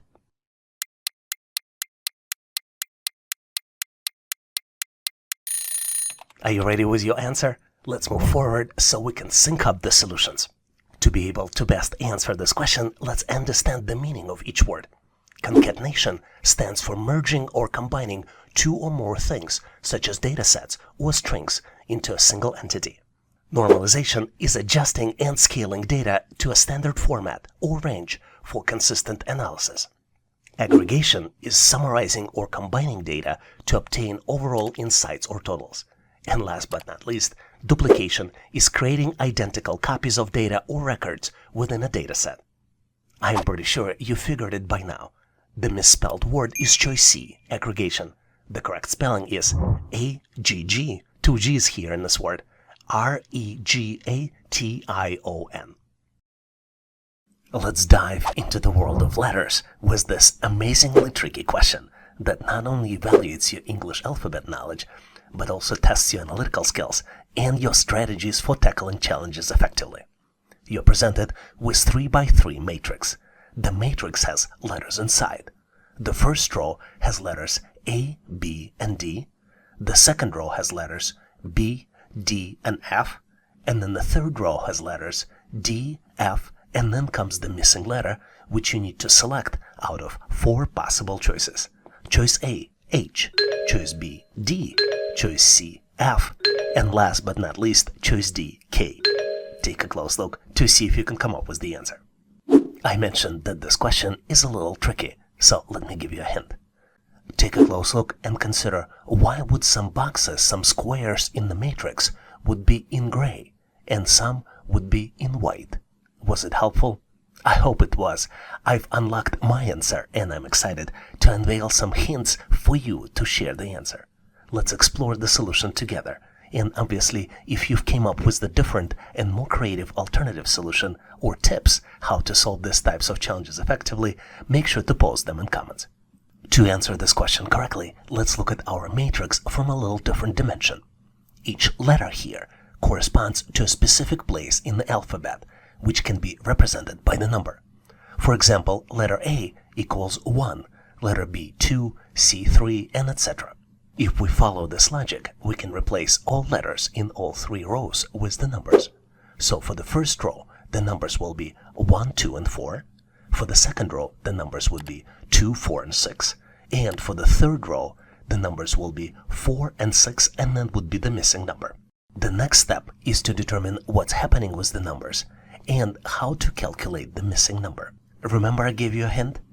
Hope you figured it out, because numbers in the white squares here are the result of addition of numbers in the gray squares. Let's look at the example. For example, 2 plus 2 equals 4. 4 plus 2 equals 6. This is how the numbers in the white squares of the second row are calculated. 2 plus 4 equals 6. This is the result of the calculation in the third row, which would mean that the missing number on the intersection of 4 and 4 will be calculated as addition of 4 plus 4, which would be equal to 8. So the correct answer here is choice A, H, because H is the letter that corresponds to the number 8. Here's an amazing question to test your verbal reasoning and analytical skills. You need to arrange the words into a coherent sentence and determine the last word in this sentence. The words are A. Coverage, B. Protects, C. Against, D. Financial, E. Losses, F. Business, G. Risks. Take a close look, see if you can build this sentence and determine the last word in this sentence. Did you figure it out? I am moving forward to share with you my version of the answer, and obviously if you have a better way to solve it, please make sure to post in comments. To get to the correct answer, let's look at each word in this sentence to determine the meaning of the word and how to use it correct way. We start with the words coverage, business, and risks. These are not the objects of the sentence. We also look at against and financial. These are prepositions and adjectives. The word protects is the verb and it provides valuable information in the sentence. The word losses is the object of the sentence and it provides information about what business insurance protects against. Based on this information, let's build the sentence. Business insurance protects against financial losses. Based on this, we can determine that the last word in the sentence is losses. And this is the object of the sentence, and it also provides a specific type of protection. So I believe the correct answer here is choice E, losses. Did you get to the same answer? If not, please make sure to post your answer and solution in comments. Here's an amazing question which tests your logical reasoning and verbal reasoning skills. You're presented with 3 verbal statements, and you need to determine if the final statement is true. The first statement is most small businesses are family-owned. The second statement is most family-owned businesses are profitable. And the last statement, most small businesses are profitable. Is this statement true? You need to select out of 3 possible choices. Choice A, yes. Choice B, no. And last but not least, choice C is uncertain. Take a close look to see if you can come up with the solution. Are you ready? Because on my end, I'm moving forward to share with you my version of the answer. And obviously, if you have a better way to solve it, please make sure to post in comments. I believe the correct answer here is A, yes, which means that most small businesses are profitable, and this is the accurate statement. Which means that the statement, most small businesses are profitable, is true. Let me explain you why. If most small businesses are family-owned, and most family-owned businesses are profitable, then it stands to reason that most small businesses are also profitable. What's interesting to note about this question is that answer C, uncertain, might also be accurate, and some test systems might be configured to accept it as the accurate answer. And the main reason is that the relationship between the statements are unclear, or if there's insufficient information to make logical conclusions, you can answer uncertain. Was your answer different? Please make sure to post your answer and solution in comments. I love this question because the answer represents such a powerful business concept. You're presented with 10 letters, and you need to build English business word by using each letter only once. The letters are N, I-N, A-V-O, and I-T-O. Take a close look to see if you can come up with the solution. I am going to give you a quick hint. The word refers to the process of introducing new ideas, products, services, or processes that add value to society, the economy, or organizations. Did you figure it out? I hope the hint was helpful because I'm moving forward to share with you my version of the answer. And if you have a better way to solve it, as usual, please make sure to post in comments. My answer is innovation, and the word is spelled as I-N-N-O-V-A-T-I-O-N. What's interesting is that innovation involves combining creativity, technology, and practicality to develop new solutions that meet people's needs and address emerging challenges. Innovation is also crucial for the growth and development of the businesses, economies, and societies, and it drives competitiveness, productivity, and progress. Let's look at the examples of the most recent consumer innovations. Number 1 is streaming services. The popularity of streaming services such as Netflix, Hulu, and Disney Plus disrupted the traditional TV industry by offering on-demand access to the vast library of movies and TV shows. The fact that I can broadcast my videos and share them with you directly is also part of streaming services innovation. The next one on my list is electric cars. The development of electric cars by companies such as Tesla, Nissan, and Chevrolet has provided consumers with a more sustainable and energy-efficient alternative to traditional gasoline-powered vehicles. Another example of recent innovation is wearable technology. The emergence of wearable technologies such as smartwatches, fitness trackers, and virtual reality headsets had powered people to track their health and fitness, stay connected, and experience immersive digital content. We also recently enjoyed innovation of online marketplaces. Companies such as Amazon, eBay, and Etsy revolutionized the way people shop by providing them with vast selection of products, competitive prices, and fast delivery options. And last but not least on my list is the smart home technology. The rise of smart home technology allowed people to control and automate various aspects of their homes, from lighting and temperature to security and entertainment, using voice commands and mobile apps. Do you know any other examples of recent innovations? Please make sure to share them in comments so we can all learn. There's no better question to boost your IQ and brain power. You're presented with 3 expressions, and you need to find the missing item in the third expression. The first expression is B plus D equals F. The second expression is Z minus W equals C. And the third expression is D multiplied by E equals missing item. And you need to find and select the missing item out of 4 possible choices. Choice A, T. Choice B, S. Choice C, U. And last but not least, choice D, I. Take a close look to see if you can come up with the missing item. I'm going to give you a quick hint here. To solve this challenge, you need to know English alphabet. But it's one of the simplest alphabets available with only 26 letters. Are you ready? Let's move forward, so I'll share with you my version of the answer. And obviously, if you have a better way to solve it, please make sure to post in comments. To solve this challenge, you really need to have a good understanding of English alphabet. And not just the alphabet, but also analytically understand that you can assign a number for each letter of the alphabet. I already mentioned that there are 26 letters in English alphabet, and this is probably one of the first things you study when you study English. So the letters would be A, B, C, D, and so on. And you can go forward, and for each letter, you can assign the number. For example, letter A will get associated with number 1.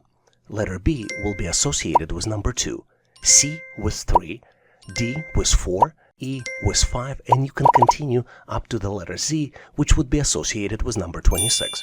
With this cross-reference, let's see if we can get a better conversion between letters and numbers. For example, expression B plus D equals F, in reality, after conversion, would be 2 plus 4 equals 6, which makes mathematical sense. Let's look at the second one. Z minus W equals C would in reality be equal 26, which is the number associated with letter Z, minus 23, which is the number associated with letter W, which would be equal to 3. So the last expression, D multiplied by E, in reality would be equal 4 multiplied by 5, and would be equal to 20, which is associated with the letter T. So the correct answer here is choice A, T. Did you get to the same answer? If not, please make sure to post your answer and rationale in comments. Here's an amazing question to test your English business vocabulary. You need to build English business word using all the letters presented on the screen, and you only need to use each letter once. The letters are G-O-I, S-L-T, I-C-S. Take a close look to see if you can come up with the answer. Because I want you to succeed so much, I'm going to give you a quick hint.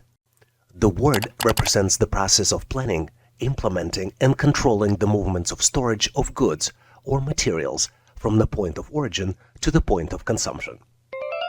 Did you figure it out? I'm going to move forward and share with you my version of the answer.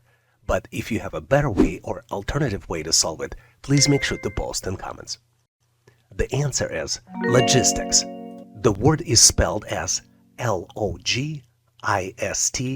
Logistics. To get better at solving these types of challenges, try to visualize the word and try different combinations. For example, if you look at original 9 letters, you will see that if we start from the middle, you can start building the word LOG, and then you build the remainder of the word to get to the correct answer. Do you have any other tips, tricks, or techniques that can help you solve these types of challenges? Please make sure to post them in comments. In this section, we will look at Microsoft Excel questions frequently used in a test. Microsoft Excel test is a standardized assessment designed to measure an individual's proficiency in using this powerful spreadsheet software application. This test assesses a candidate's knowledge and skills in various Excel functions, formulas, data manipulation, formatting, and data analysis. It is commonly used by employers during the hiring process to determine a candidate's level of Excel proficiency. This assessment typically includes a variety of Excel tasks and exercises that range from basic to more advanced functionalities within Microsoft Excel. These tasks might involve creating and formatting spreadsheets, performing calculations using formulas and functions, managing data sets, creating charts and graphs, and demonstrating an understanding of data analysis techniques. Let's look at some sample Microsoft Excel test questions we typically see on the test. Here's an amazing question which is frequently used for analyst Excel assessment test. Steve is analyzing the data set of sales transactions, which has gaps in data after system crash. Which formula should he use to determine the number of all revenue-generating transactions? And you're presented with the data set as well as 4 different choices. Choice A, count A2 through A11. Choice B, count A, and then the ranges E2 through E11. Choice C, count blank, and then in parentheses, data set D2 through D11. And last but not least, count if C2 through C11, and then star in quotes. Take a close look to see if you can come up with the answer. What's interesting about this question is that all answers will generate the output, so there are no errors that will be generated. But to answer this question, you need to solve the business problem. And as usual, I'm going to move forward to share with you my version of the solution. And if you have a better way to solve it, please make sure to post in comments. I believe the correct answer here is choice B, count A for the range E2 through E11. Once we enter this formula, you can see that there are 8 records that are not blank. Let's count them. 1, 2, 3, 4, 5, 6, 7, and 8. And ultimately, this choice B, will count the number of non-blank cells in the revenue column. Since the revenue column contains the total revenue generated by each transaction, the result of this formula will be equal to the number of transactions for which revenue was generated. And this particular formula will help us answer the question, how many transactions actually generated the revenue? Now let's look at other choices to better understand why they are incorrect. Choice A, where formula is used, is count, and the ranges A2 through E11. There are 9 values counted as a result of this formula. And in fact, this formula will count the number of non-blank cells in the ID column. Since each transaction has a unique ID, the result of this formula will help us answer the question, how many valid transactions were there in total? Now let's look at choice C, count blank for the range D2 through D11. This formula returns value of 1. And this is absolutely correct because this formula counts the number of blank cells in the quantity column. And it helps us answer the question, how many transactions had no units sold? And last but not least is choice D, count if for the range C2 through C11 with the star in quotes. This formula returns the value of 9. And in fact, this is absolutely correct because this formula counts the number of cells in the product column that contain certain text. Since the wildcard was used, which star represents wildcard, all transactions with non-blank product values will be counted. This is why this formula is helpful to answer business question, how many transactions have non-blank product values? Do you have any other solutions or considerations? Please make sure to share them in comments so we can all learn. Here's an interesting question to test your knowledge of Excel formulas and functions. June is a small business owner, and she recorded her sales figures in an Excel spreadsheet. She needs to calculate total sales for 2022. Which of the following formulas will calculate the total sales correctly? You're presented with the snapshot of data from Microsoft Excel, and you need to select one out of 4 possible choices. Choice A equals sum B3 through B6. Choice B equals add and then in parentheses B3 through B6. Choice C equals total and then in parentheses B3 through B6. And last but not least, choice D equals product and then in parentheses equals B3 minus B6. Do you know the answer? I have full confidence that you can quickly solve this challenge. And I'm going to move forward to share with you my answer. And obviously, if you have a better way to solve it, please make sure to share in comments. To solve this challenge, you need to understand the data and know Microsoft Excel formulas and functions. As you might have figured out, the correct answer here is choice A equals sum and then in parentheses range B3 through B6. Sum function in Excel adds up the range of numbers. And to calculate the total sales for 2022, we need to add up all the sales figures for all quarters in 2022. As you can see, column B represents the sales data for 2022, and rows 3 through 6 represent quarterly sales. Now we know that the correct answer is choice A equals sum and then in parentheses cell B3 through B6. Let's look at why other options are incorrect. Option B, add values B3 through B6, is not a valid Excel formula. Option C, total B3 through B6, is also not a valid Excel formula. And choice product B3 minus B6 will multiply the values in the range B3 through B6 together, and it will not give you the total sales for 2022. In fact, if you looked at the choice D, the values supplied is not even a range.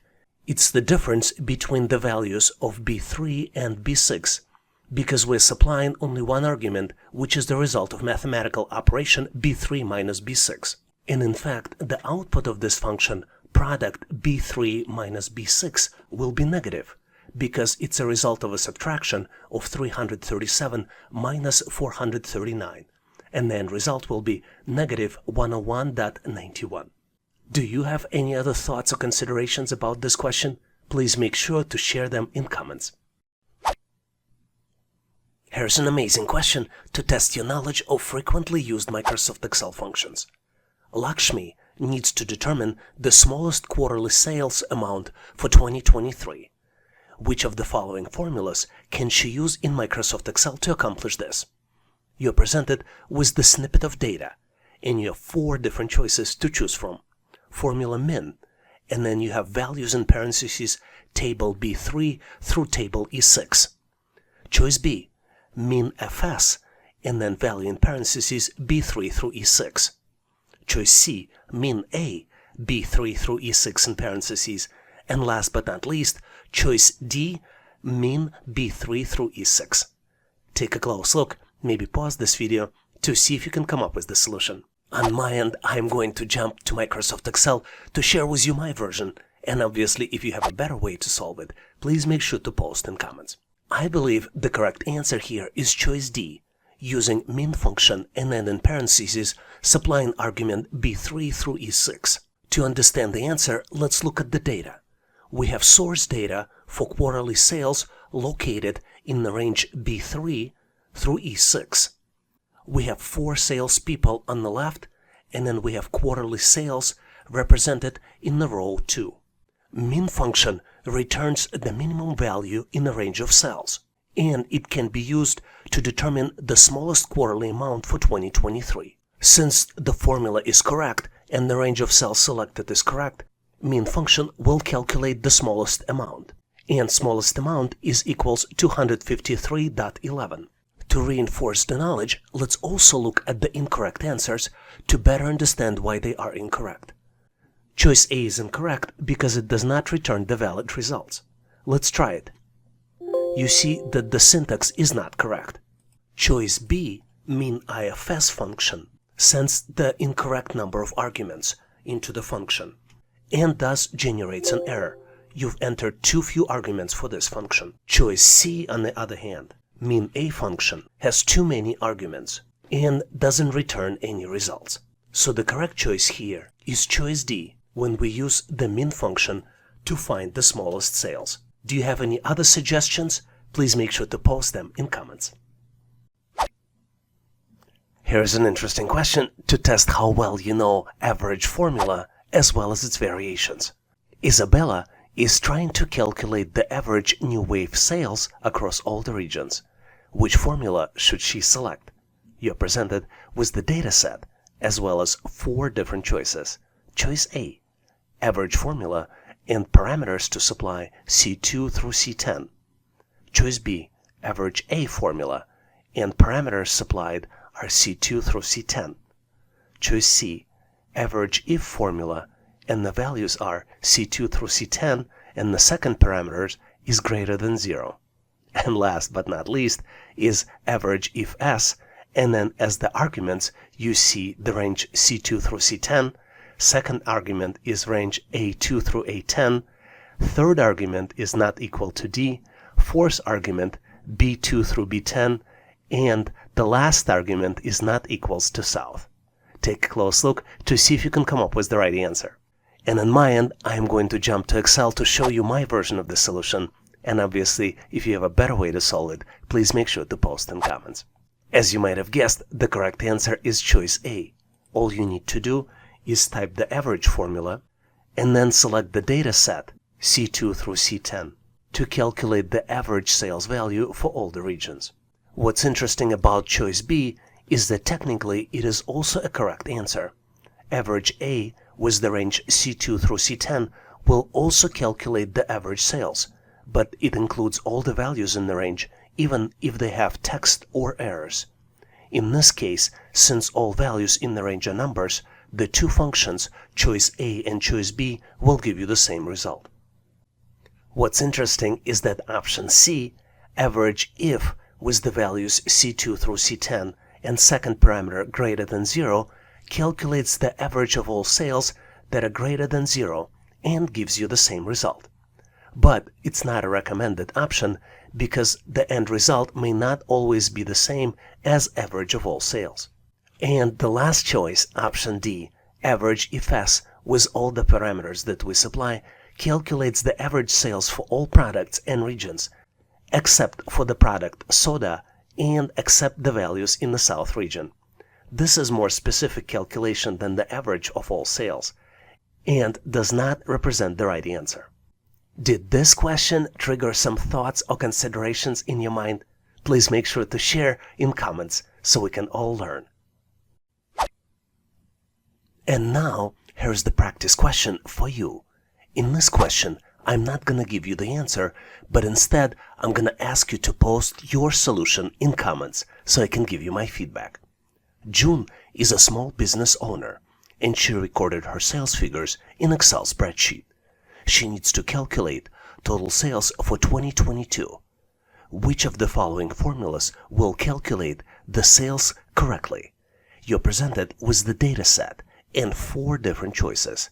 Formulas are sum, add, total, and product, and they point to the range B3 through B6. Take a close look to see if you can answer the business question. And once ready, make sure to post your answer in comments so I can give you my feedback. Thanks for participating and good luck. Here's the very interesting question to test your knowledge of rounding in Microsoft Excel. Technology startup company sent 46 members for an off-site training. At the training facility, they were organized into 7 member groups. Which Excel formula do you need to use to calculate number of teams with all members, ignoring any remainders? You're presented with 4 different choices. Choice A, divide cell A2 by B2. Choice B, you use round down formula and supply A2 divided by B2 as a first argument, and as a second argument you supply 0.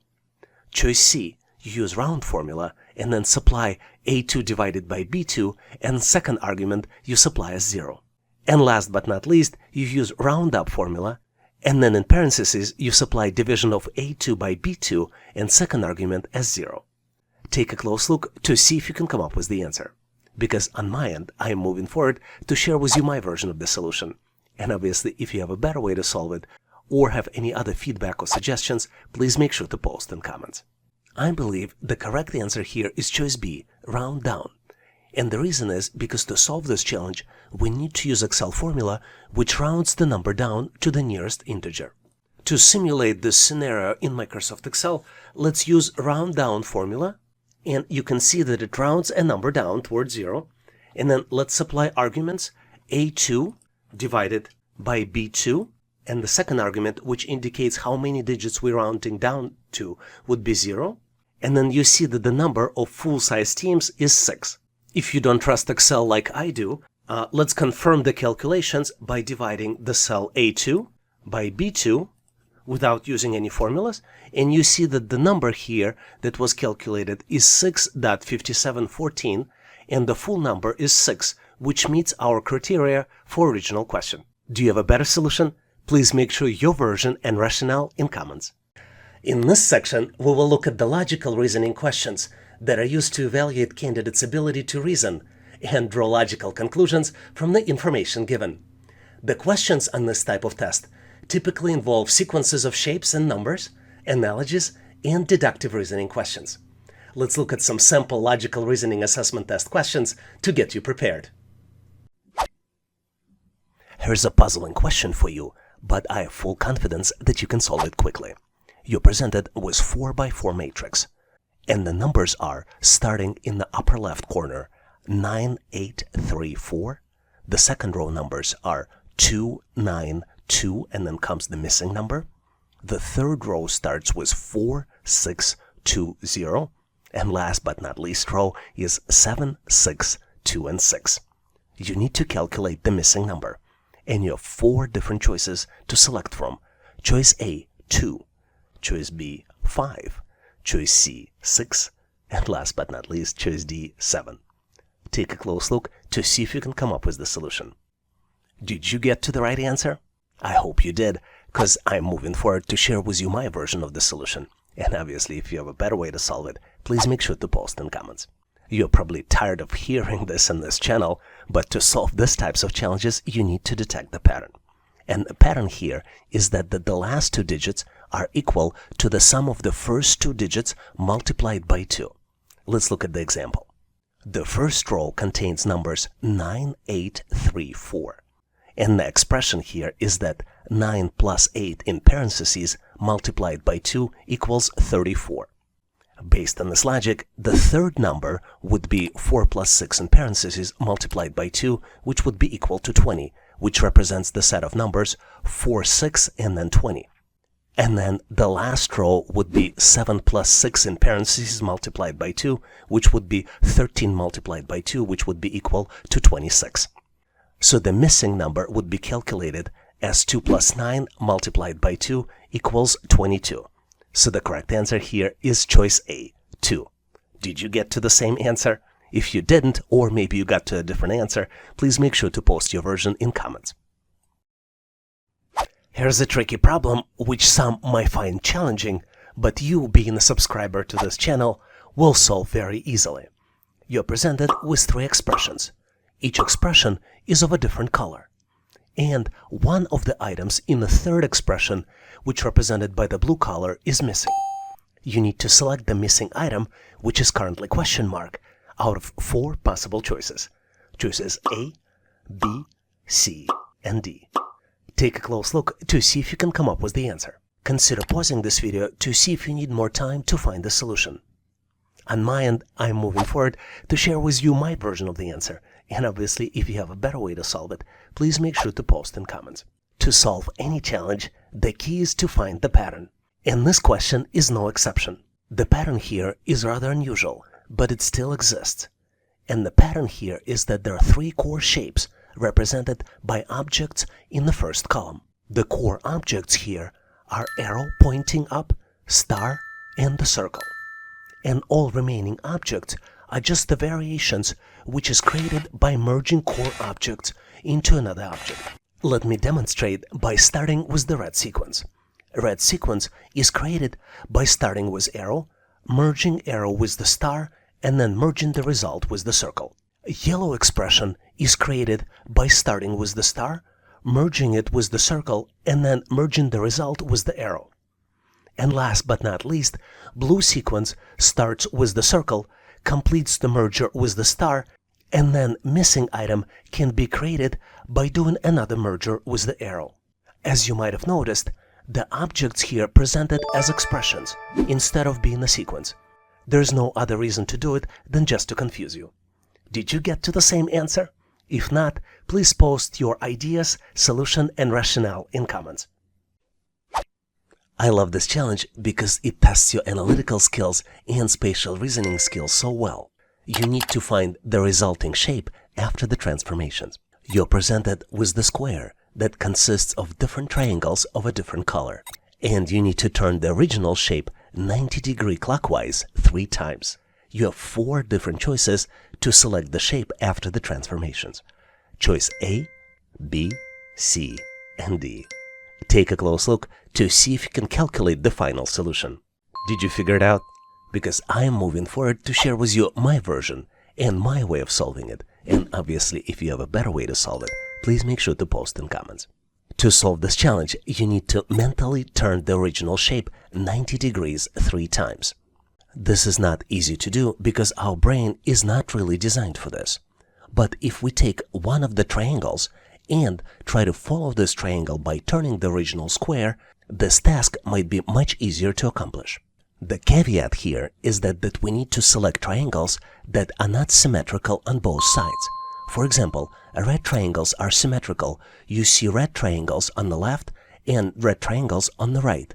And if we try to follow it, it would be extremely hard to detect where the red triangle will end up.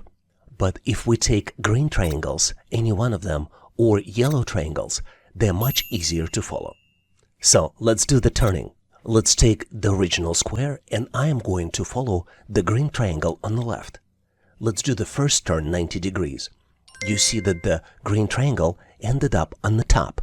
Let's do another turn. We follow the same green triangle and now it's on the right side. And the last 90-degree turn, our green triangle ended up at the bottom. So the correct choice here is choice A, where green triangle ended up on the bottom. Do you have a better way to solve it? Or maybe did you come up with a different solution? Please make sure to post your thoughts and rationale in comments. Here's a very interesting question which might make you think, but hopefully you will get it very quickly. If 5 people can sew 5 shirts in 5 minutes, how long will it take for 100 people to sew 100 shirts? You're presented with 4 different choices. Choice A, 500 minutes. Choice B, 100 minutes. Choice C, 5 minutes. And last but not least, choice D, 60 minutes. Take a close look, maybe pause this video to see if you can get to the right answer. And on my end, I'm moving forward to share with you my version of the answer. And obviously, if you have a better way to solve it, please make sure to post in comments. Here's the trick. If 5 people can sew 5 shirts in 5 minutes, we can say that 1 person can sew a shirt in 5 minutes. Now, if 100 people work together, their combined productivity will be 100 that of a 1 person. Because we can scale up so easily in this production, it will take 100 people 5 minutes to sew 100 shirts. So the correct answer here is choice C, 5 minutes. Did you get to the same answer? If you didn't, please make sure to share your answer and rationale in comments. I love this question because it is used very frequently to test your analytical skills and business math skills. You're presented with 3 expressions. The first expression is candy multiplied by sun equals 15. Second expression is candy plus 4 equals 9. And third and last expression is 12 equals sun multiplied by question mark. And you need to find this question mark and select out of 4 possible choices. Choice A, 2. Choice B, 3. Choice C, 4. And choice D, 5. Take a close look, maybe pause this video to see if you can come up with the solution. Are you ready? I think you might benefit from a quick hint. And my hint to you would be, take a look at the middle expression. Are you ready now? Let's move forward and I'll share with you my version of the answer. And obviously, if you have a better way to solve it, please make sure to post in comments. This set of expressions looks unsolvable. But in reality, if we start with the middle expression, we can actually solve it. Let me demonstrate. Let's start with the expression candy plus 4 equals 9. Believe it or not, but we can actually calculate it. Candy would be equal 9 minus 4, and we can calculate the value for candy, which would be equal to 5. Now, knowing the value of candy, let's focus on the top expression. Candy plus sun equals 15. We know that the value of candy is 5, and when we substitute candy, it would be equal 5 multiplied by sun equals 15. So the calculated value for the sun would be 3. And now we can focus on the last expression. 12 equals sun multiplied by question mark. We know that the value of sun is 3, and we can substitute it, and the new expression will be 12 equals 3 multiplied by question mark. Question mark can be calculated by 12 divided by 4. So the end result would be answer C, 4. If you came up with the different answer, please post your answer and solution in comments. I enjoy solving pattern questions because they're so easy to understand, but sometimes not so easy to solve. We're presented with the sequence of numbers, and we need to find the missing number, which is the next in the sequence. The numbers are 25, 20, 16, 13, 11, and then comes the missing number. You need to calculate the missing number out of 4 possible choices. Choices A, B, C, and D. Choice A is 8, choice B is 10, choice C is 7, and choice D is 9. Take a close look to see if you can do the calculations and come up with the solution for the missing number. It looks confusing, isn't it? But believe me, there's a hope at the end of the tunnel. And I am moving forward to share with you my version of the answer. And obviously, if you have a better way to solve it, please make sure to post in comments. Here we have a concept of decrement. And the pattern is that the next number is calculated as previous number minus decrement. And decrement increases by 1 with each number in the sequence. Let's take a close look. Our first number in the sequence is 25, and our first initial decrement is minus 5. 25 minus 5 equals 20, and this is how we come to the second number. Then we decrease decrement by 1, and the decrement becomes minus 4. 20 minus 4 equals 16. 16 minus 3 equals 13. 13 minus 2 equals 11, and 11 minus 1 equals 10. So the correct answer here is choice B, 10. Was your answer different? Please make sure to post your answer and solution in comments then, so we can all learn. This is one of my favorite questions just because it's so unusual, but the answer here is very simple. You're presented with the set of 8 circles.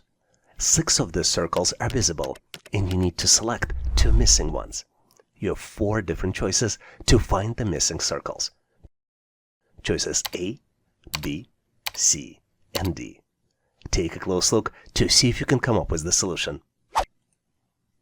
Ready or not, I am moving forward to share with you my version of the answer. And obviously, if you have a better way to solve it, please make sure to post in comments. To answer this question, we need to detect the pattern. And the pattern here is very simple. Each circle is broken down into sections, with darker sections and lighter sections. And if you look closely, you will see that all circles are grouped in pairs. And the pattern is hidden in the sequence for circle pairs, with each subsequent pair being similar to the previous one. Let's take a close look. To better understand the pattern, let's give each circle a unique number. If we start with the top row of circles, the numbers would be 1, 2, 3, 4, and the bottom row circles will have numbers 5, 6, 7, and 8, with 7 and 8 being our missing pair. If you look closely at the circle 1, you will see that there is a dark section at the 2 o'clock. And circle 2 has 2 dark sections, one at noon and another one is at 2 o'clock. Similar pattern you see in circles 3 and 4, and then circles 5 and 6 also mimic the same pattern. Looking at possible answers, you see the choices A, B, C do not meet this pattern, and the only right answer that fits the pattern is choice D. Hopefully you've got to the same conclusion, and if you didn't, please make sure to post your answer and solution in comments. Here's the very interesting drum problem, which I have full confidence that you will solve very quickly. You're presented with 3 drums, and the next drum in the sequence is missing. You need to select the next drum out of 4 possible choices. Choices A, B, C, and D. Take a close look to see if you can come up with the answer. Did you figure it out? You would be surprised how simple the answer is. And that's why I'm moving forward to share with you my version of the solution. And obviously, if you have a better way to solve it, please make sure to post in comments. To solve this challenge, we need to understand the pattern, and the pattern will help us get to the correct solution. Even though drums and drumsticks look similar, this is not the case. If you look closely, you will see that only drumsticks are the same, but drums are different because they have dotted designs on each drum.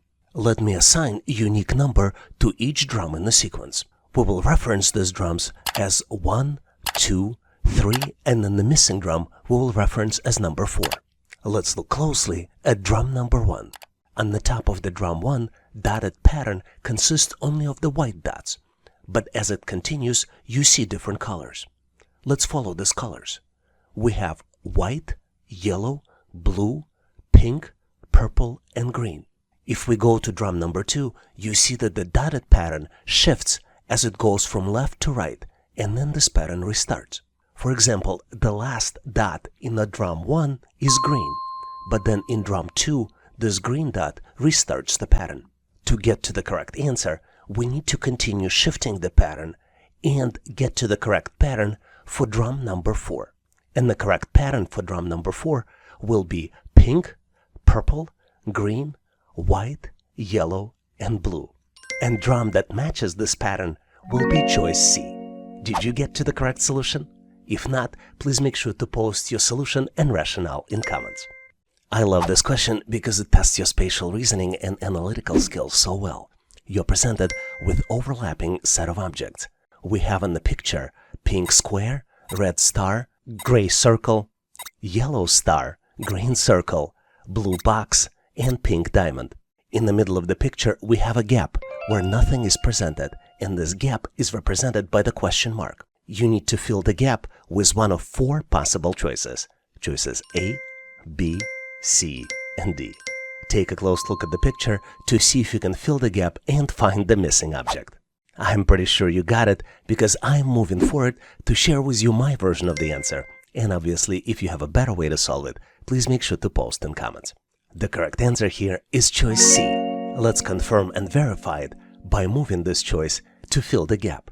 To solve these types of challenges, you need to mentally build the object in your head by continuing to visualize in your head one of the existing objects in the picture. I used green circle. It is very obvious which choice would continue the green circle. But you can also use yellow star, blue square, or pink square. Do you know any other ways how to solve these problems? Please make sure to post your ideas on how to better solve them in comments. Here's the very interesting question, which is frequently used to test your analytical reasoning and spatial reasoning. You're presented with the set of objects, and you need to find the missing item. The set of objects consists of 3 rows. In the first row, you see the pigeon, arrow, and then the pigeon again. In the second row, you see the flower, arrow, and then the flower again. Then in the third row, you see the car, the arrow, and then comes the missing item. You need to select the missing item out of 4 possible choices. Choices A, B, C, and D. Take a close look to see if you can come up with the solution. If you can't figure it out, consider pausing this video to see if you can get to the answer. Are you ready? I am moving forward to share with you my version and my rationale for the answer. And obviously, if you have a better way to solve it, or if you have a better explanation, please make sure to post in comments.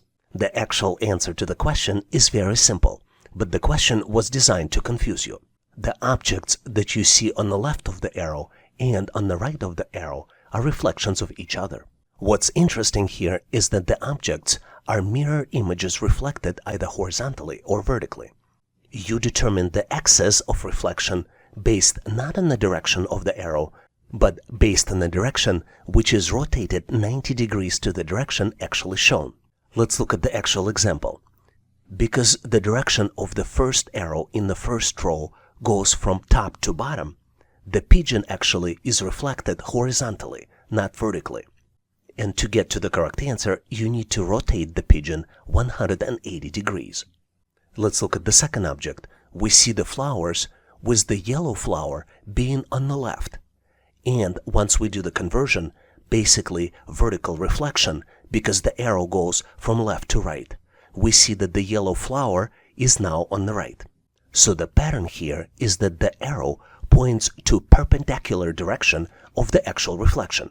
For example, vertical direction of the arrow results in horizontal reflection and vice versa. Let's look at the third row to get to the correct answer. Because arrow goes from top to bottom, we need to use horizontal reflection, which means that the correct answer here is choice A. Did you get to the same answer? If not, please make sure to post your answer and rationale in comments. Thanks for watching. I really appreciate you for helping us to become one of the largest YouTube channels to help people become smarter, increase your IQ, and to pass any test. If the content of this video was helpful, please make sure to click the like button to help YouTube algorithm promote this video and help other people to find it faster. Giving us a like is also a way for you to tell us that you need more content like this, and when you tell us, we will deliver it for you in the future.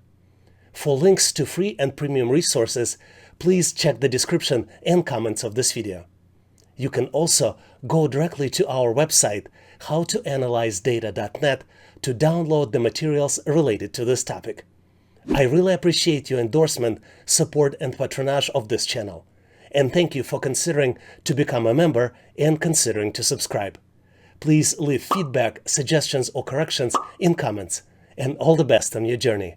I'll see you in my next video.